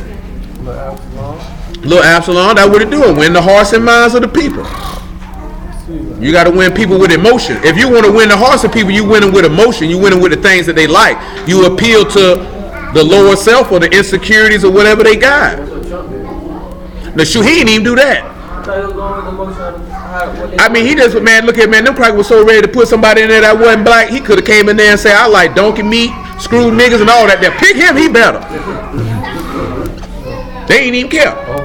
Then on top of that, shoot, Democrat or Republican, don't nobody like Hillary Clinton, man. And why should you? Just to be honest, they were just so happy a nigga was gone. They like to say, I don't care what he say. You know, there been a nigga in the White House. Look at it, nigga stains on the sheets. They been followed up with no woman. They been around here eating watermelon, barbecuing and stuff. First dude, whoever dude next, gotta be here. All he had to do was stand up and say, "Make America great again. We gonna take back our country." That's the white man for us. You know what I'm saying? Man, come on, man. Regardless of that stuff, man, Trump is an idiot. But he knows he's an idiot. He's a confident idiot. You know what I'm saying? He don't care what he say out of his mouth. But I've been told y'all this though, so we ain't gonna rehash that. That man ain't never cared what he said out of his mouth. He ain't never cared what he did. He ain't never cared who he offended. This man is a known whoremonger. This man had the nerve to say he'd have sex with his own daughter. You know what I'm talking about? And white people did turn their head past that. Shoot, I'd have sex with Jenny too. But that's not going to be feeling. You see, now what happened to Jenny? Yeah, you know how bold you got to be a public figure and say you would commit incest? And everybody did this? Turn their head. Somebody supposed to walk up and say, "Come here, sir. Come here." And slapped them right in their mouth. You know what I'm saying? You gonna have sex with your daughter, cuz? Keep that thought to yourself.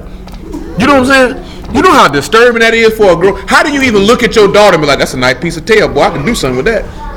Like, how does that thought enter into your brain?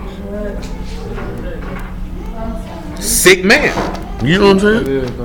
Like, that ain't cause that's Donald Trump. Like, bro, you was a sick man. And he did this in an interview. Yeah, I'd have sex with Yvonne. Something wrong with you, cuz.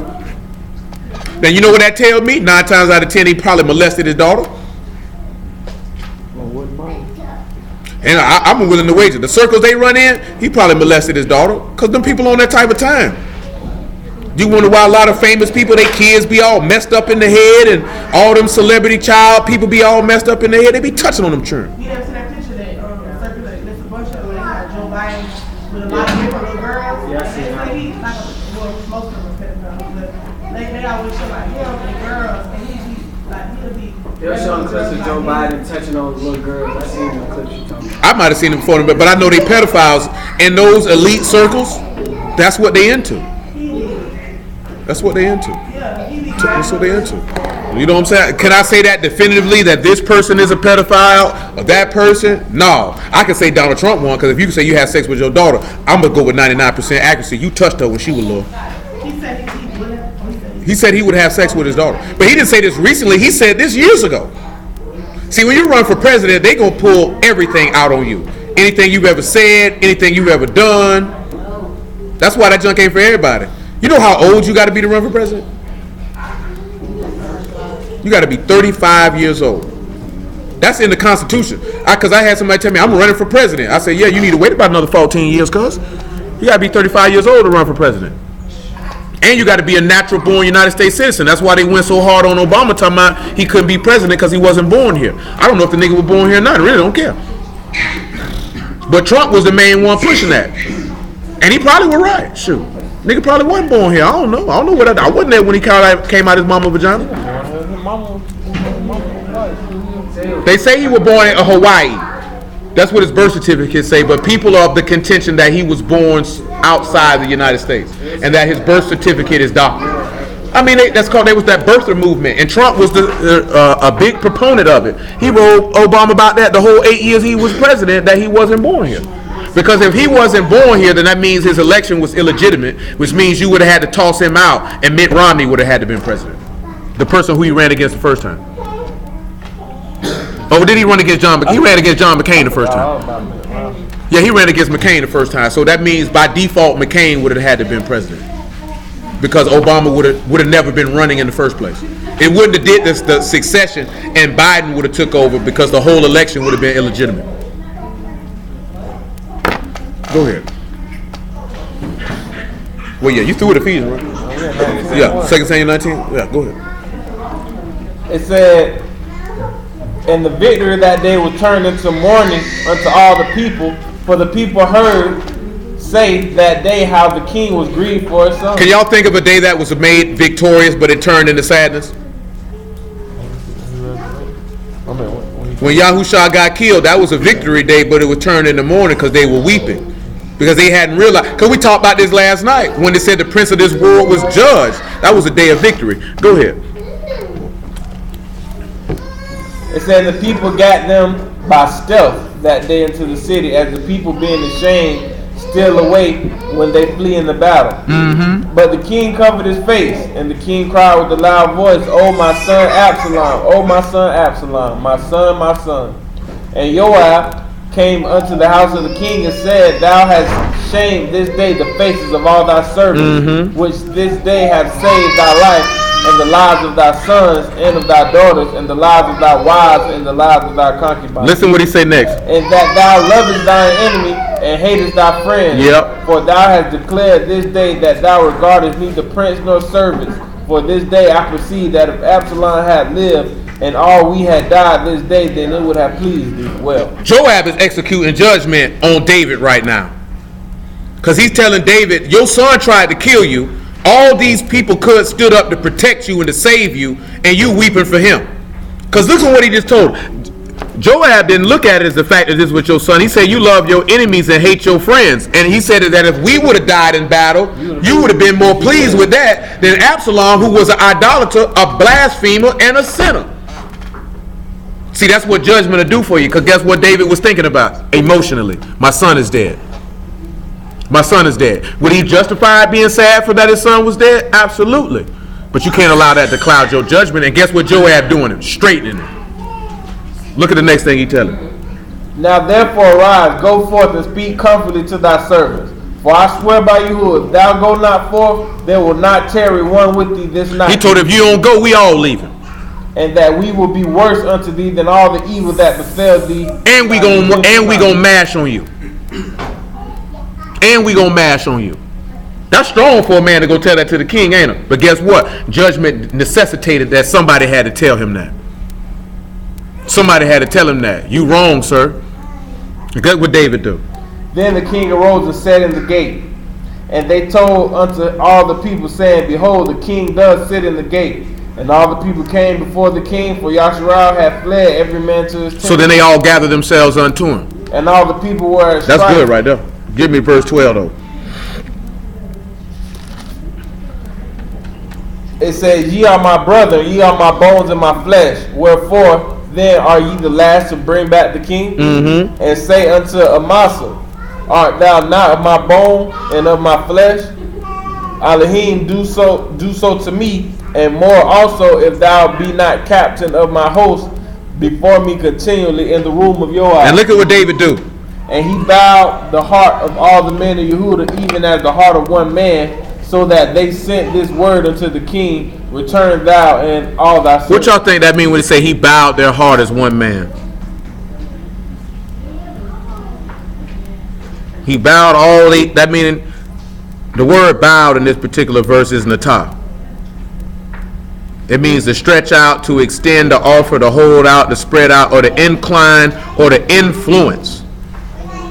So it's three characters. It's N-A-T-A-H.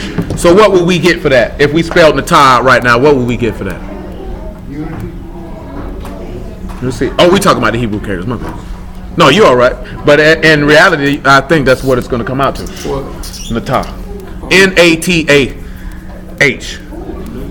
You got the noon for one. The ta is the next one. And what would be the last one? You see this? Look at this word here where we seen the AH at. And we seen the AH at. So what would be that character if we see this AH? The hey. So we got a revealing, right? The ta, yeah. We got seed of covenant revealed. So this is what he's talking about when he's talking about he bowing them down.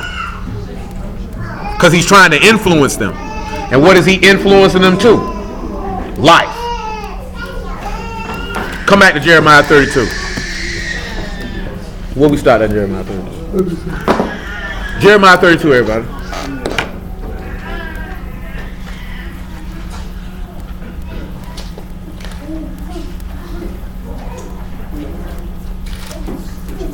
Jeremiah 32. So the reason why we looked at that is, it said he bowed them down as one man. So they were a card. So he influenced them by the head to be separated and enter into the door. He influenced them by the seed of the covenant or reveal, or he revealed the life of the covenant to them. So when we're looking at this here, when we had the same mind and the same judgment, that we're looking to take the word, and it's supposed to be for the purpose of revealing us to life, for that influence. That's what he's trying to influence you to. This is why Paul said, we know the terror of the Lord, therefore we do what? Persuade men. We're trying to influence you to change your life today. You know what I'm saying? That's what real power is having the ability, or leadership is the ability to influence. You know what I'm saying? Some people use their influence for evil or for selfish ulterior motives. Some people use influence for the purpose of making somebody better. That's why sometimes people say this person manipulates, or this, that, and the third. Most people who use a manipulation is using a level of influence or crafty influence, better served, for their own selfish gain. You know what I'm saying? You could say that. Huh? Mr. Ted. We're going to switch that out. Yeah, that's even better. It makes more sense. So when you look at that, it's the revealing of what contains the seed, or what contains life. When you bound you down and you being influenced. Because that's what at the end of the day, when the word is being preached, you're being influenced, that you can see that word contains life. Do you know what I'm saying? And why is that? Because you have his mind of that revealed word, because you know that judgment will destroy the words of sin, so that you're not judged to be destroyed because the snake is in you. Because remember what he said about the snake, right? Ain't no what in it? No truth in it. If ain't no truth in him, that means ain't no amat in him, or ain't no faith in him. And where no faith is, there's no life. Because that means there's no ruach. If you don't have Yah's spirit, then you don't have life in you, which means you dead. Which is why that's why you looking at that when we talking about that idol in Revelation. That's why he putting that breath, because you looking at it, it's breathing, so it's alive. He got power to make something come alive. And we know y'all the only one got that power. Though some people don't believe it. You know, it's a lot of people don't believe this book no more. And I ain't even talking about people who may have professed to be sons and daughters of Abraham, Isaac, and Jacob. It's like it's a lot of people look at this book like this is the dumbest thing ever. How can you people follow this? How you still believe in fairy tales in 2018? This book, I always felt like this here, right? If something wasn't real or relevant, why spend time discussing it? If you feel like it's a fairy tale, because y'all be trying to push your beliefs on people. Ain't nobody trying to push nothing on nothing. You spending all your time trying to disprove it, which means you know it's real, and you trying to put some comfort in your own soul. Jeremiah 32, whatever verse you start that.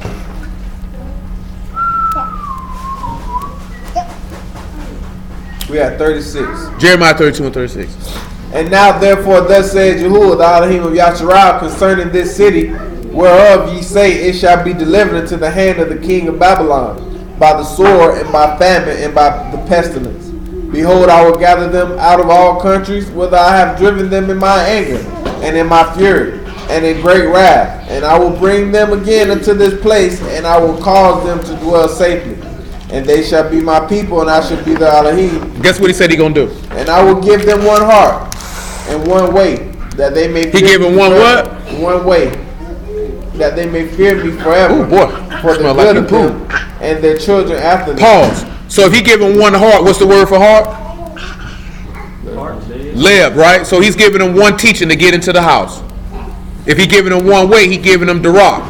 He giving them one way to the highest that covers sins. That's what he doing. Which means that make stop. Leave it alone. And he need to get his diaper changed because he stinks. Go get your diaper changed. You stink. You smell him. My nose talking. Praise the Lamb for that. Because you know that boy, that's strong with him. Go get your diaper changed. So when you were looking at a card, he give you the head separated you to get in the door from the teaching that allows you to get in the house, and the head separated you to get in the door by the way of the highest that covers sins. That goes back to one mind, one judgment. Everybody got to be on the same accord. But see, now we're going to switch. 1 Corinthians chapter 2 and verse 6. Now we're going to switch topics. This ain't gonna take long to hit this topic. I'm supposed to have and have it, but It says, howbeit we speak wisdom among them that are perfect, yet not the wisdom of this world, nor of the princes of this world that come to naught. But we speak the wisdom of Elohim in a mystery, even the hidden wisdom which Elohim ordained before the world unto our esteem, which none of the princes of this world knew, for had they had known it, they would not have crucified the master of esteem. yep. But as it is written, I have not seen, neither ear heard, neither have entered into the heart of man these things which Elohim hath prepared for them that love him. Yep. But Elohim hath revealed them unto us by his Ruach. He did what? He has revealed them unto us by his Ruach. What else? For the Ruach searches all things, yea, the deep things of Elohim. Go ahead. For what man knoweth the things of a man, save the Ruach of man, which is in him. Yeah. Even so that the things of Elohim knoweth no man but the spirit of Elohim. Go ahead. Now we have received not the Ruach of the world, but the Ruach of which is of Elohim, that we might know the things that are freely given unto us of Elohim. Go ahead.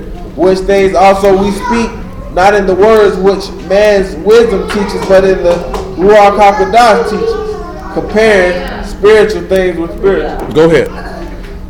But the natural man receiveth not the things of the Ruach of Elohim, for they are foolishness unto him. Yep. Neither can he know them, because they are spiritually discerned. Paul, we know the word discern is nakar, and that's telling us about the seed. It's the noon, it's the kaf, and it's the rosh, and it's the thoughts of the head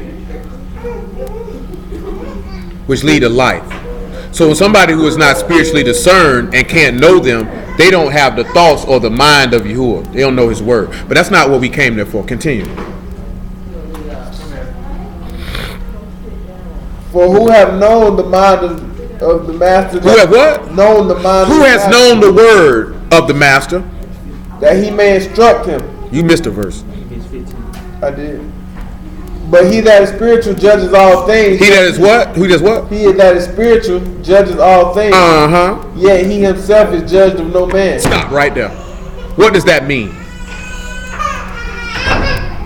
It's the same thing we talked about Shaphat. If you already destroyed the snake. But I'm talking about, he say, he that is spiritual judgeth all things and is judged by no man. What does that mean? We need scripture to be able, or epistle letters, to be able to understand what does that mean. No, ain't what it said. It said, a spiritual man judgeth all things and is judged by no man. So we looking at, not, this ain't judgment here now. You said it was a mishphat when they brought the woman. He's looking at judge. Say a spiritual man is not judged by. I'm gonna ask y'all a question, right? What that is? Numbers 21. Let's get that real quick. Numbers 21. I'm gonna show you what I'm talking about. I'm gonna show you precisely what I'm talking about. Make sure I got the right place for you. Make sure I got, because we don't want to spend too much time dealing with that. That is not what we wanted. Is that number, or is that Numbers 20 we need for that? Yeah, that's Numbers 20. That's Numbers 20. Pick it up at about verse 7. It said, take the rod and gather thou the assembly together, thou and Aaron thy brother, and speak ye unto the rock before their eyes. It shall give forth his water, and thou shalt bring forth to them water out of the rock. So thou shalt give the congregation and their beasts drink.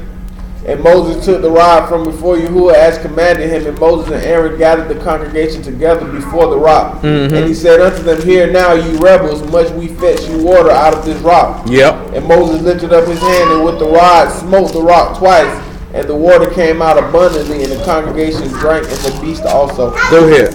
And Yahuwah spake unto Moses and Aaron, because ye believe me not, to sanctify me in the eyes of the children of Yasharal, therefore ye shall not bring this congregation into the land which I have given them. Pause. What you finna say, Stan? I think that's Numbers 21. Yes. Now I'm gonna ask y'all a question. What just happened here? Moses disobeyed, told him to speak to the rock. He told him to speak to the rock. What did Moses do? He struck him twice. What did he say was going to happen to Moses? So, who judged Moses? Huh? So, was Moses a spiritual man or not? He wasn't. He was a judge by man. Well, he was because he was judged by. He wasn't judged by no man. Ain't no man judged Moses. What man judged Moses? None. Yahuwah judged Moses. He determined that what Moses did was wrong. No man came to Moses and said he was wrong. In the situation with David, who judged David? Nathan judged David. Because Yahuwah told Moses this directly. David was judged by man. We just read David being judged by man because Joab just straightened him. You know what I'm saying? He was judged by man. That's not to say that David wasn't spiritual, but he got judged by a man. But how can we say he was spiritual? Say he was judged by man, he's not spiritual. Because you got to sit back and look at it. That hadn't been given yet. You can't say he wasn't spiritual because the spirit of Yahuwah was on David and never left. But we're just looking at the point of because David did something he had no business, and in both instances a man came and straightened him. You know what I'm saying? There was one token when David counted the people, David wasn't straightened by no man. Yah straightened him directly. When we look at Solomon, who judged Solomon? Yah judged Solomon. Ain't no man come to Solomon, did him? Let's look at 1 Kings chapter 11. We're just using an example because this leading something else, the example of something. Ain't no man judge him or basically come destroy what he had. Then on top of that, because we can also see that judgment was rendered against David. What was some of the judgment that was rendered against David? Swore to always be in his house. I'm going to take all your wives. Son died.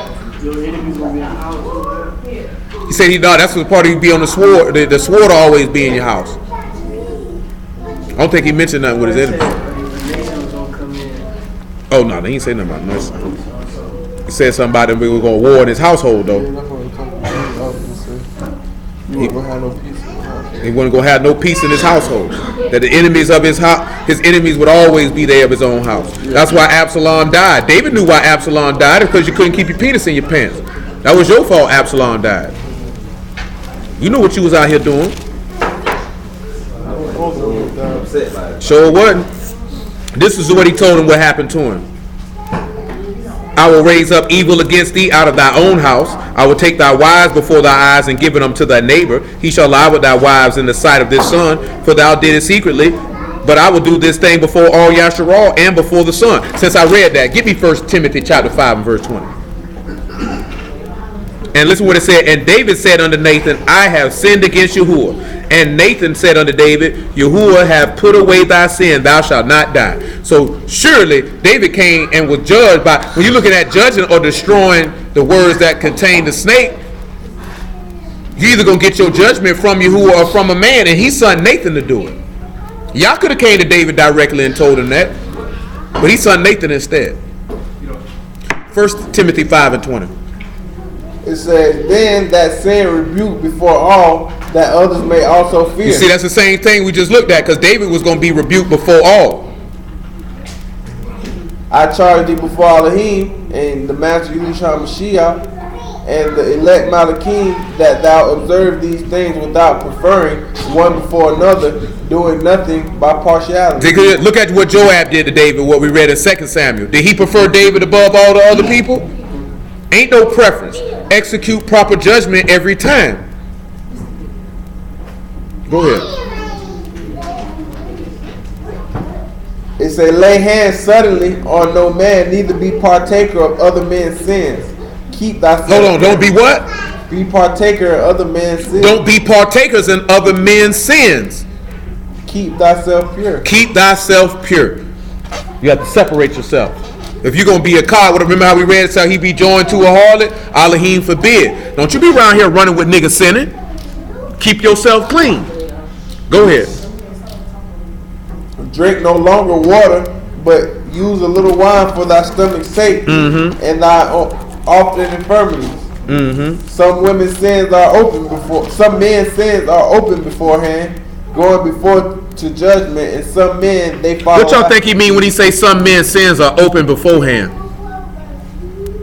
Some some men's stuff is some men's sins are clearly seen. Manifest. Yeah. And some people's sins follow after. You know what that means when they say follow after? You kept them secret.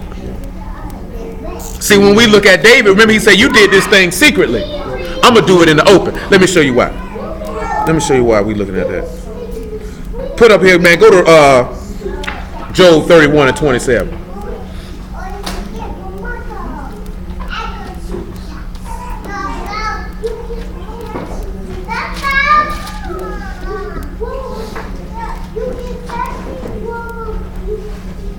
It says, and my heart hath been secretly enticed, or my mouth hath kissed my hand. Look what he said, his heart has been secretly enticed. Get Psalms 19 and 12. I'm just using two examples for the word that we're going to look at.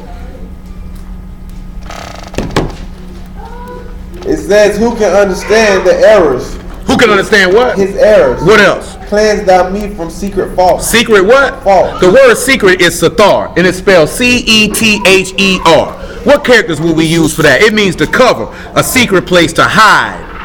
C-H. What? C-E-T-H-E-R. But it's pronounced sathar. So what characters will we use for this? I see. What characters we gonna use?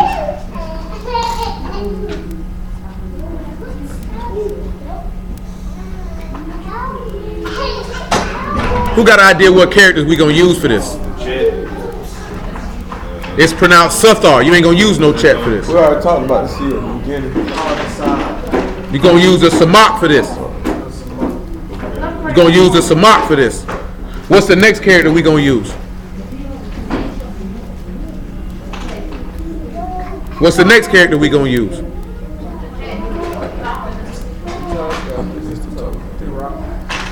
Yeah, because it's got a sathar, so it got a th. Yeah. And then what's the last one? So when we got the samak, the ta, and the rosh, what is it telling us?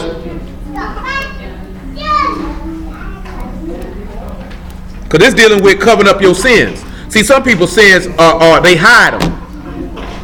But he said cleanse me of secret faults. The stuff you trying to come up. What would we use for samak? To protect, I would agree. And what would you look with this one here, right? You would say you want to protect the mark, right? And then the mark of what? Your head. So get Romans 6 and 16. When you're looking at protecting the mark of your head, this is what you're trying to protect.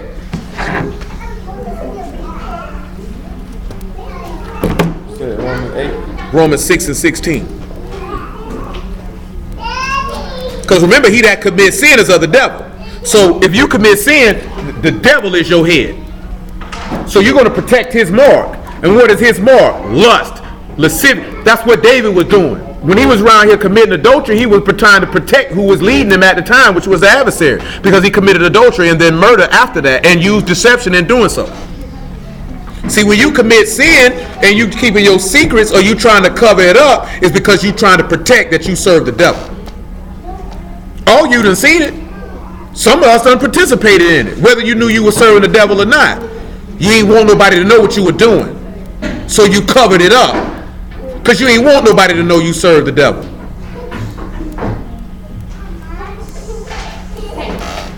And that's why the book say you supposed to drag that nigga out there in front of everybody and put him on blast. We don't cover up for the devil. That's what you do when you cover up nigga sins. You covering up for the devil. So you might as well have sinned with him. You won't cover up for the devil. The devil, don't the book say you supposed to make manifest the works of darkness? You supposed to put somebody out there. We be looking at, we don't want to embarrass nobody. You don't want to make nobody feel like they can't come around. Nigga ain't supposed to be around bringing no sin in the camp no way. If we was in the days of old, niggas would have plopped rocks upside his head.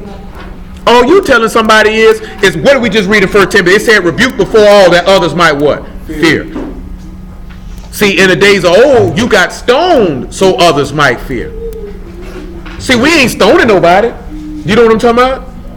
You just putting it, that's to hold you accountable for your behavior. You need to be ashamed. You need to be ashamed. There is no pride in committing sin, and that's what we done got messed up at living in this society. When I say this is society, I'm talking about these days and times. People are not shamed to commit sin. There's no shame in it. That's why they got things like slut walk. Don't slut shame me. Let me be proud to be a whore.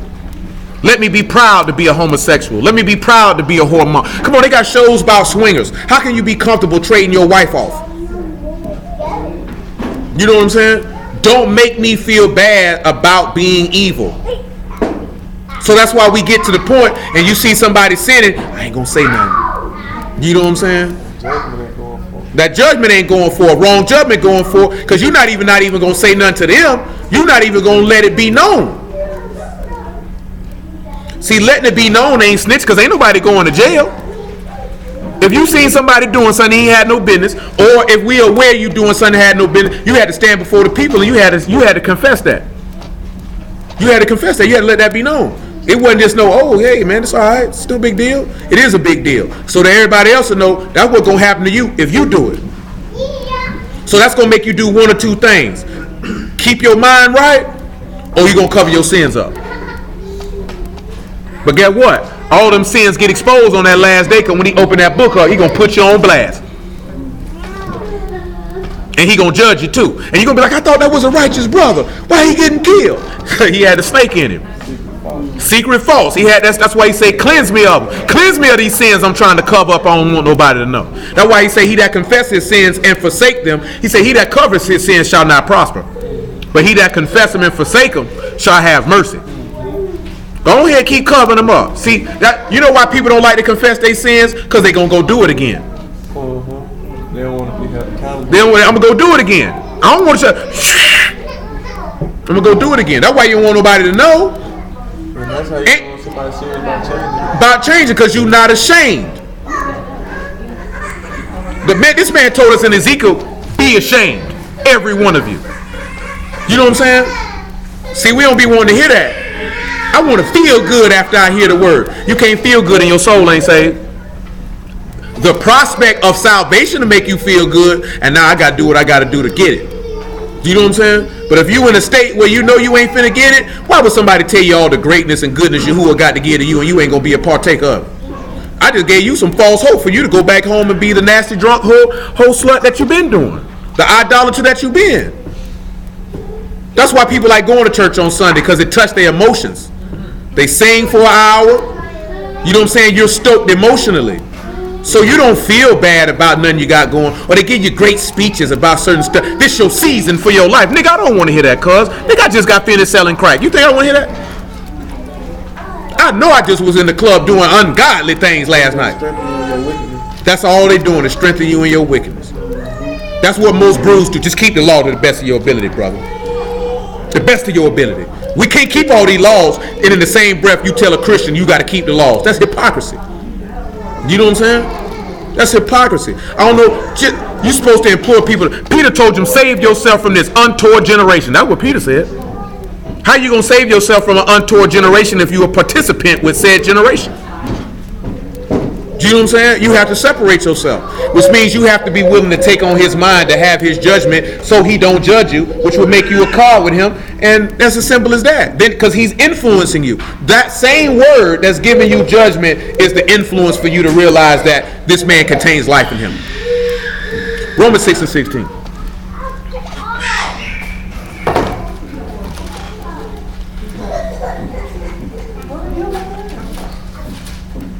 It says, know ye not that to whom ye yield your servants to obey, his servants ye are to whom ye obey, whether of sin unto death or of obedience unto righteousness. That's good. So when we look at David, his sin was made manifest. Can you think of somebody who was sinning but it wasn't, we've already mentioned one, Solomon was one. Even though his sin was made manifest openly, his thing followed later. Ahab's sin was made manifest. Manasseh's sin was made manifest. But let's go back to 1 Timothy, right? And look at verse 20, read verse 24, then read verse 25 again. And all the men I mentioned got judged. 5 and 24. Some men's sins are open beforehand, going before to judgment, and some men they follow after. Likewise also the good works of some are manifest beforehand, and they that are otherwise cannot be hid. You can sit back and you can look at that and say, was Aaron judged by man or by Elohim? By Moses. Aaron wasn't even judged by Moses.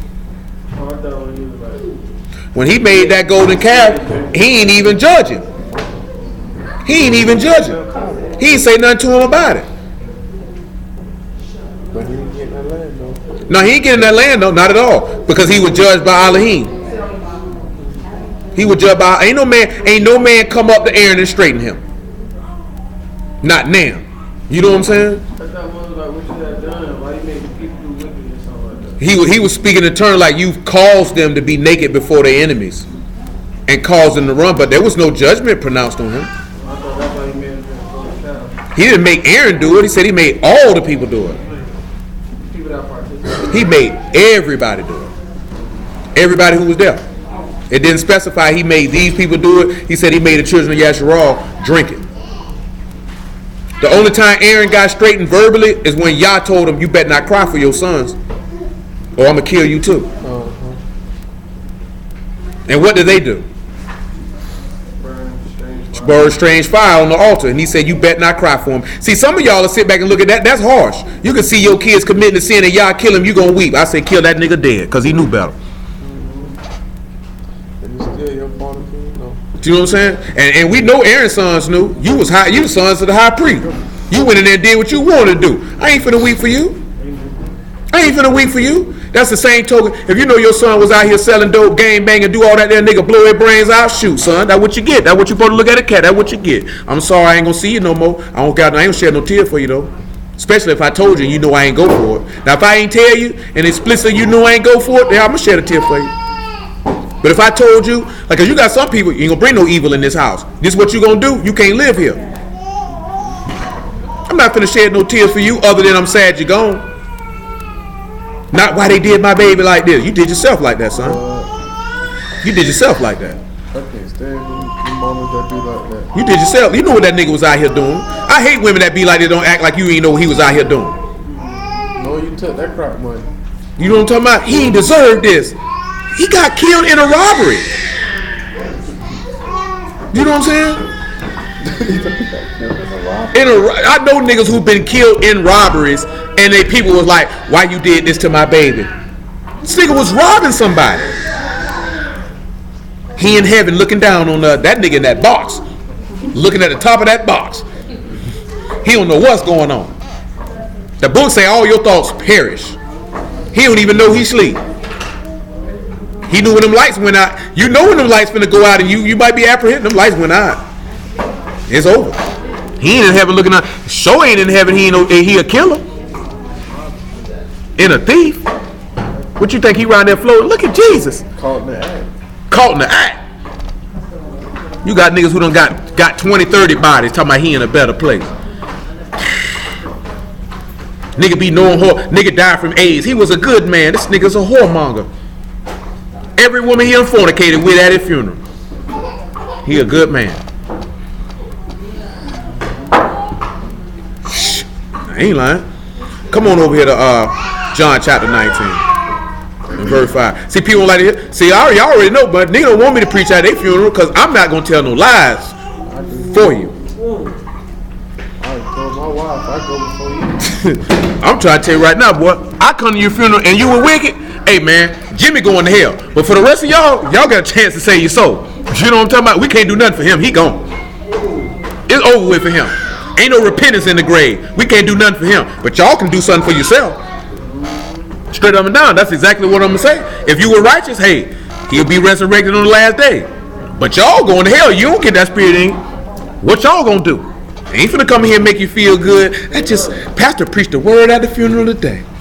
I felt so good. Ain't nothing to feel good about. So live like I said, you gonna throw me up out of here? That nigga going to hell behind me. You know what I'm talking about? That nigga going to hell. You know what I'm talking about? Who want to open up that casket and say, boy, I hate it for you. This my last time seeing you, nigga. Bop! Shut that door and walk off.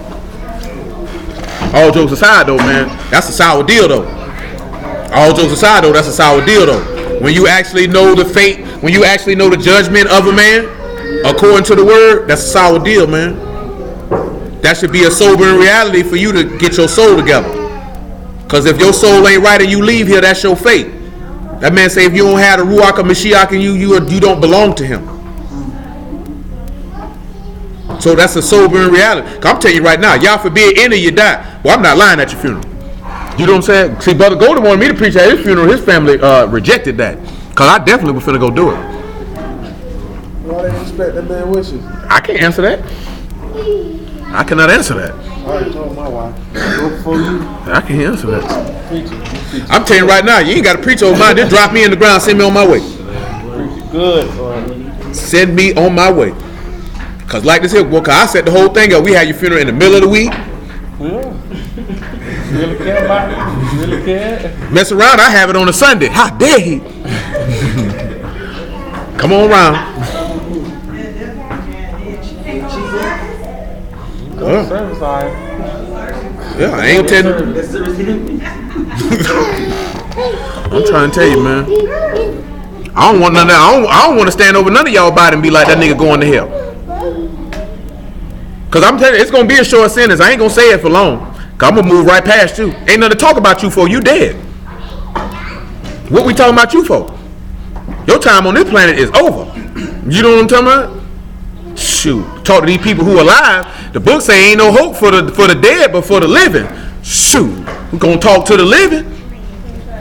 Shoot. And if you got the Ruach in, you already living. He gonna meet this man at his coming. He gonna meet him in the air and forever be with the Lord. Now for the rest of y'all, what you gonna do today? Where's your soul gonna rest at? That's just real talk, man. Come on, man. John chapter 19, verse 1.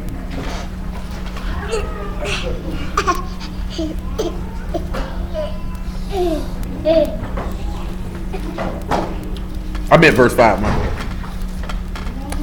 Go. Then came Yahushua forth wearing a purple crown of thorns and the purple robe. And Pilate said unto them, Behold the man. Then the chief priests, therefore, and officers saw him. They cried out, saying, Crucify him, crucify him.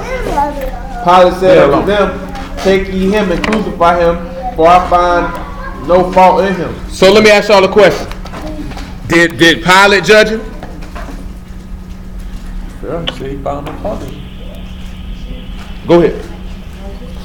And then Yahushua answered and said, We have the law, and by our law he ought to die, because he has made himself the son of Elohim. So our law say he ought to die. So our law say we got to destroy the snake in him because he blaspheming, right? But let's go ahead and see the next thing he said. Then when Pilate therefore heard that saying, he was the more afraid, and went again into the judgment hall and said unto Yahushua, Whence art thou?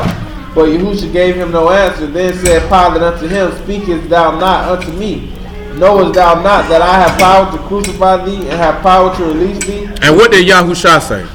Thou couldst have no power at all against me, except it were given thee from above. Therefore he that delivered me unto thee have the greater sin. Who judged Yahushua? No. They did not. Who judged Yahushua? His father judged him. He's a spiritual man. He couldn't be judged by no man. He said it said it'd be given thee from above. Because who judged him? What was Yahushua being killed for? Blasphemy. Romans 3 and 20.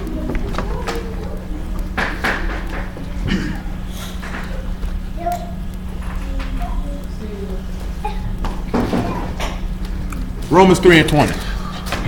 Yahushua wasn't being killed for blasphemy. Did Yahushua blaspheme? Did he blaspheme? Didn't we read last night that it said they... I thought that was the sin they brought forth. That's it, but did he actually blaspheme? Oh no, I thought that was... No, I mean in the eyesight of man. Yeah, that's what I was... No, we talking about literally. What was he killed for? Because he became sin. Because he died for the sins of the people. So therefore, no man could ever judge him in that capacity. That's why we were looking at Moses. No man could judge Moses, because who knew that he told Moses to speak to the rock? So how could a man come and judge him? Do you know what I'm talking about? That's why David could be judged, because he knew adultery was wrong, because the king is supposed to have what? So he knew adultery was wrong. Thank you, sir. You're very helpful. So that's why when you look at, if you're a spiritual man, that means you got what in you? And if you got the Ruach in you, what does mean? What has occurred? You dead to sin, which means you have been born of who? And if you born of Elohim, what you don't do? And then you don't sin because of what? Because the seed remains in you, or that word remains in you. So how can anybody come and judge you? How can anyone can say, you're wrong, brother? You sinned. Nobody can be able to come and say that to you. Nobody could come to Moses and say he sinned. Nobody could come to Yahushua and say he sinned. Only Elohim himself can judge them. Because Moses is considered to be what? A spiritual man. He was the one over the whole house. Can y'all think of anybody? You know somebody else who wasn't judged by no man? Elijah. No man came and judged Elijah. Can y'all think of anybody else who wasn't judged by no man? Who was considered to be a spiritual man? They tried it with Daniel, but Daniel overcame it, didn't it? Yeah, Adam wasn't judged by no man either. But we can't consider him to be spiritual because it said the first man was earthy. But with Daniel, didn't they try to judge him? Didn't happen though. Yahuwah interceded. Daniel wasn't judged by no man. Joseph wasn't even judged by no man. Because they were thrown in there falsely.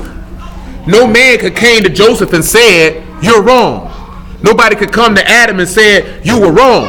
Daniel said you were wrong. What we're looking at is what happened in Habakkuk, like we read last night. The wicked encompass the righteous and the wrong judgment proceeds. With Joseph, wrong judgment went forth. With Daniel, wrong judgment went forth. So therefore we can't say that they were judged. Continue on, sir. Cars just popped up out of nowhere.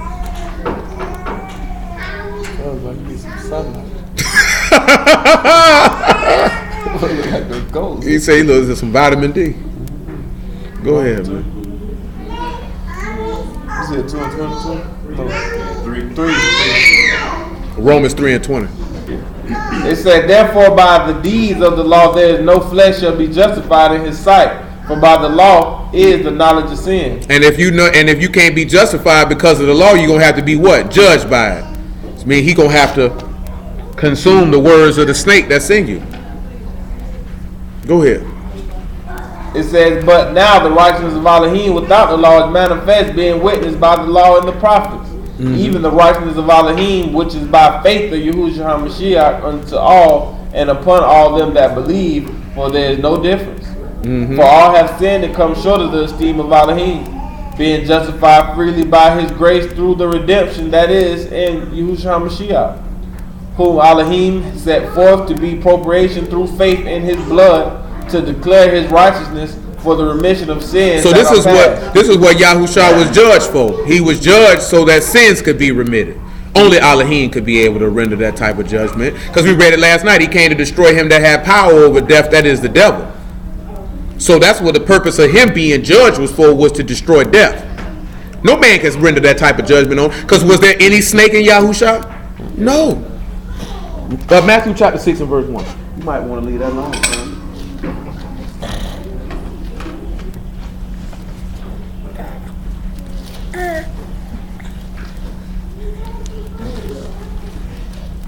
Take heed that ye do not your alms before men to be seen of them. Yeah. Otherwise, for ye have no reward of but drop to the verse that we want straight to it. I don't want. What you want? Judge not. It should be in Matthew 6. I know it ain't in 5, and I know it ain't in 7. I think it is 7. The 7. Well, give me 7 and 1. We're in Matthew 7 at the top. It said, judge not that ye be not judged, for with what judgment ye judge, ye shall be judged, and with that measure ye make, it shall be measured to you again. You know where that come from? What we read? Who made a judgment and he shouldn't have been judging, and the judgment was rendered right back to him? We read it last night. That would be David. That would be David. That would be David. Did he not judge? And say that man should die and pay it back fourfold? And what did he say? That man is you. So the same judgment that he was going to render on the individual in that scenario got tossed right back on him. See, you can't execute no judgment and you out here sinning. That's why he say a spiritual man is judged by no man, because he ain't sinning.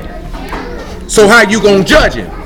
That's why people say, ain't nobody without sin. We all gonna sin. You can't judge me. See, he said, judge not. Listen what he tells you though. He didn't tell you couldn't judge. He told you something you needed to do before you could judge. Read it again. For with, see, he judge not that ye be not judged, for with what judgment ye judge, ye shall be judged.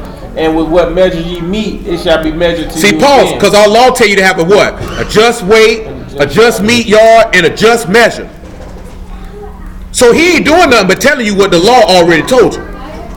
Because if you gonna measure and judge, then you got to have a just balance. I mean, a righteous balance, a right balance. I mean, you got to be on point yourself. So if you not, you violate. See, nigga don't know he telling you the law. Go ahead, keep going. It says, and why beholdest thou the mote in thy brother's eye, but consider not the beam that is in thine own eye? So why you see the sin in your brother and not the sin in you? The see, remember, right? Because you're trying to destroy the snake. So how you don't see the sin? But listen what he tell you to do, though. Listen what he tell you to do. Or how wilt thou say to thy brother, let me pull out the mote of thine eye, and behold, the beam is in thine own eye? Thou hypocrite. First cast out the beam out of thy own eye, and then thou shalt see clearly to cast out the mote. So once you get sin out of you, now you can judge your brother to get sin out of him. He didn't never tell nobody you couldn't judge. He said don't judge if you a transgressor. That's what he was telling you. Which is taking you back to Leviticus 19 and 35. Read it for them so they can see it in the law. See, people read that. See, you ain't supposed to judge. He never said not to. He said don't do it if you're wicked. He said, get that sin up out of you, because we can understand that now because we know what mishphat and shaphat mean.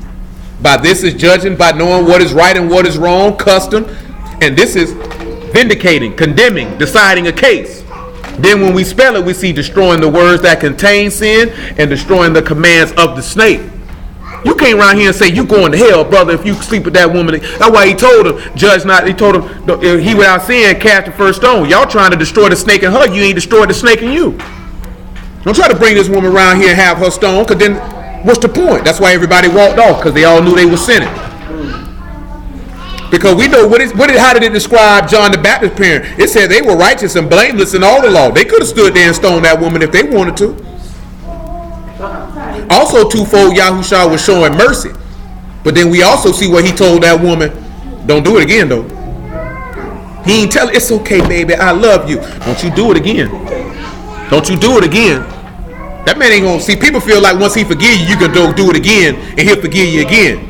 No, don't work like that. Don't work like that. You don't do your children like that. But even looking at that situation, it was unrighteous judgment for him to judge her. And the man ain't there. Yeah. And the man ain't there. It's got to be a just weight and a just measure every time. That's not right. That's why I mentioned that even before. What it was they didn't do. And they probably trying to tempt him to see if he knew the law. They were trying to see what he would. It did say they would tempt him. They wanted to see what he would gonna do. If he would have judged like you blasphemy, he was the man supposed to. And then they got a reason to judge him. But that's so wicked. That's extra wicked. Yeah, I didn't think about that. That mean they would allow unrighteous judgment To go forth to prove a point. to be wicked.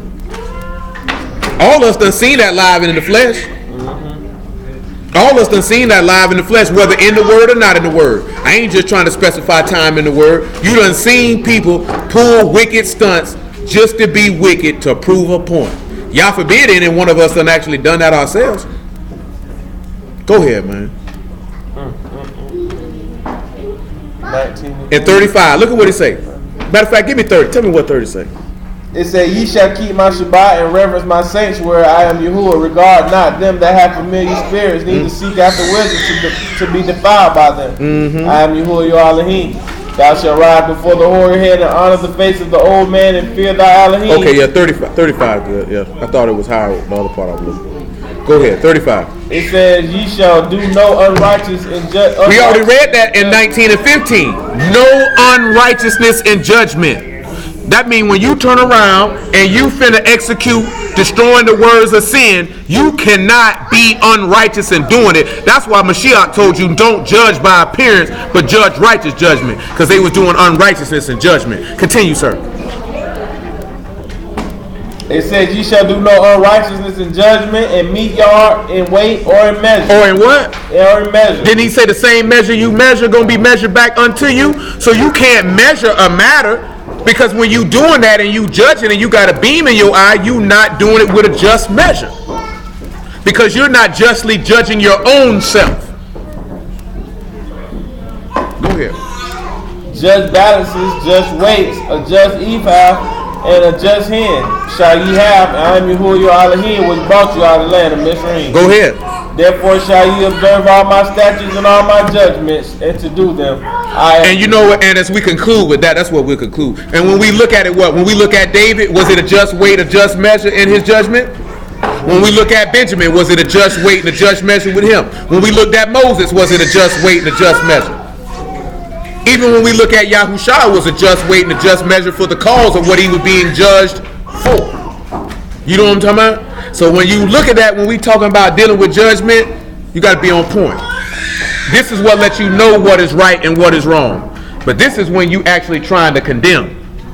And you can't condemn until you have his mind for his judgment, and then you can do that. This is why he say you got to be unified together with one mind and one judgment. Because if everybody got one mind and one judgment, his word determine what's right and wrong, then you're going to be able to move as a unit in Yahushua. And not everybody over here doing this and over here doing that. I don't believe that's wrong. I think you wrong for saying that to that brother. That's how you know this person ain't got this man word and ain't got his judgment. Because what Yah says is wrong, is wrong. What Yah says is right. What Yah says is just. And that's all it is to it. So praise be to Yah for Yahushua and the word. We is out of here. We don't have to put these people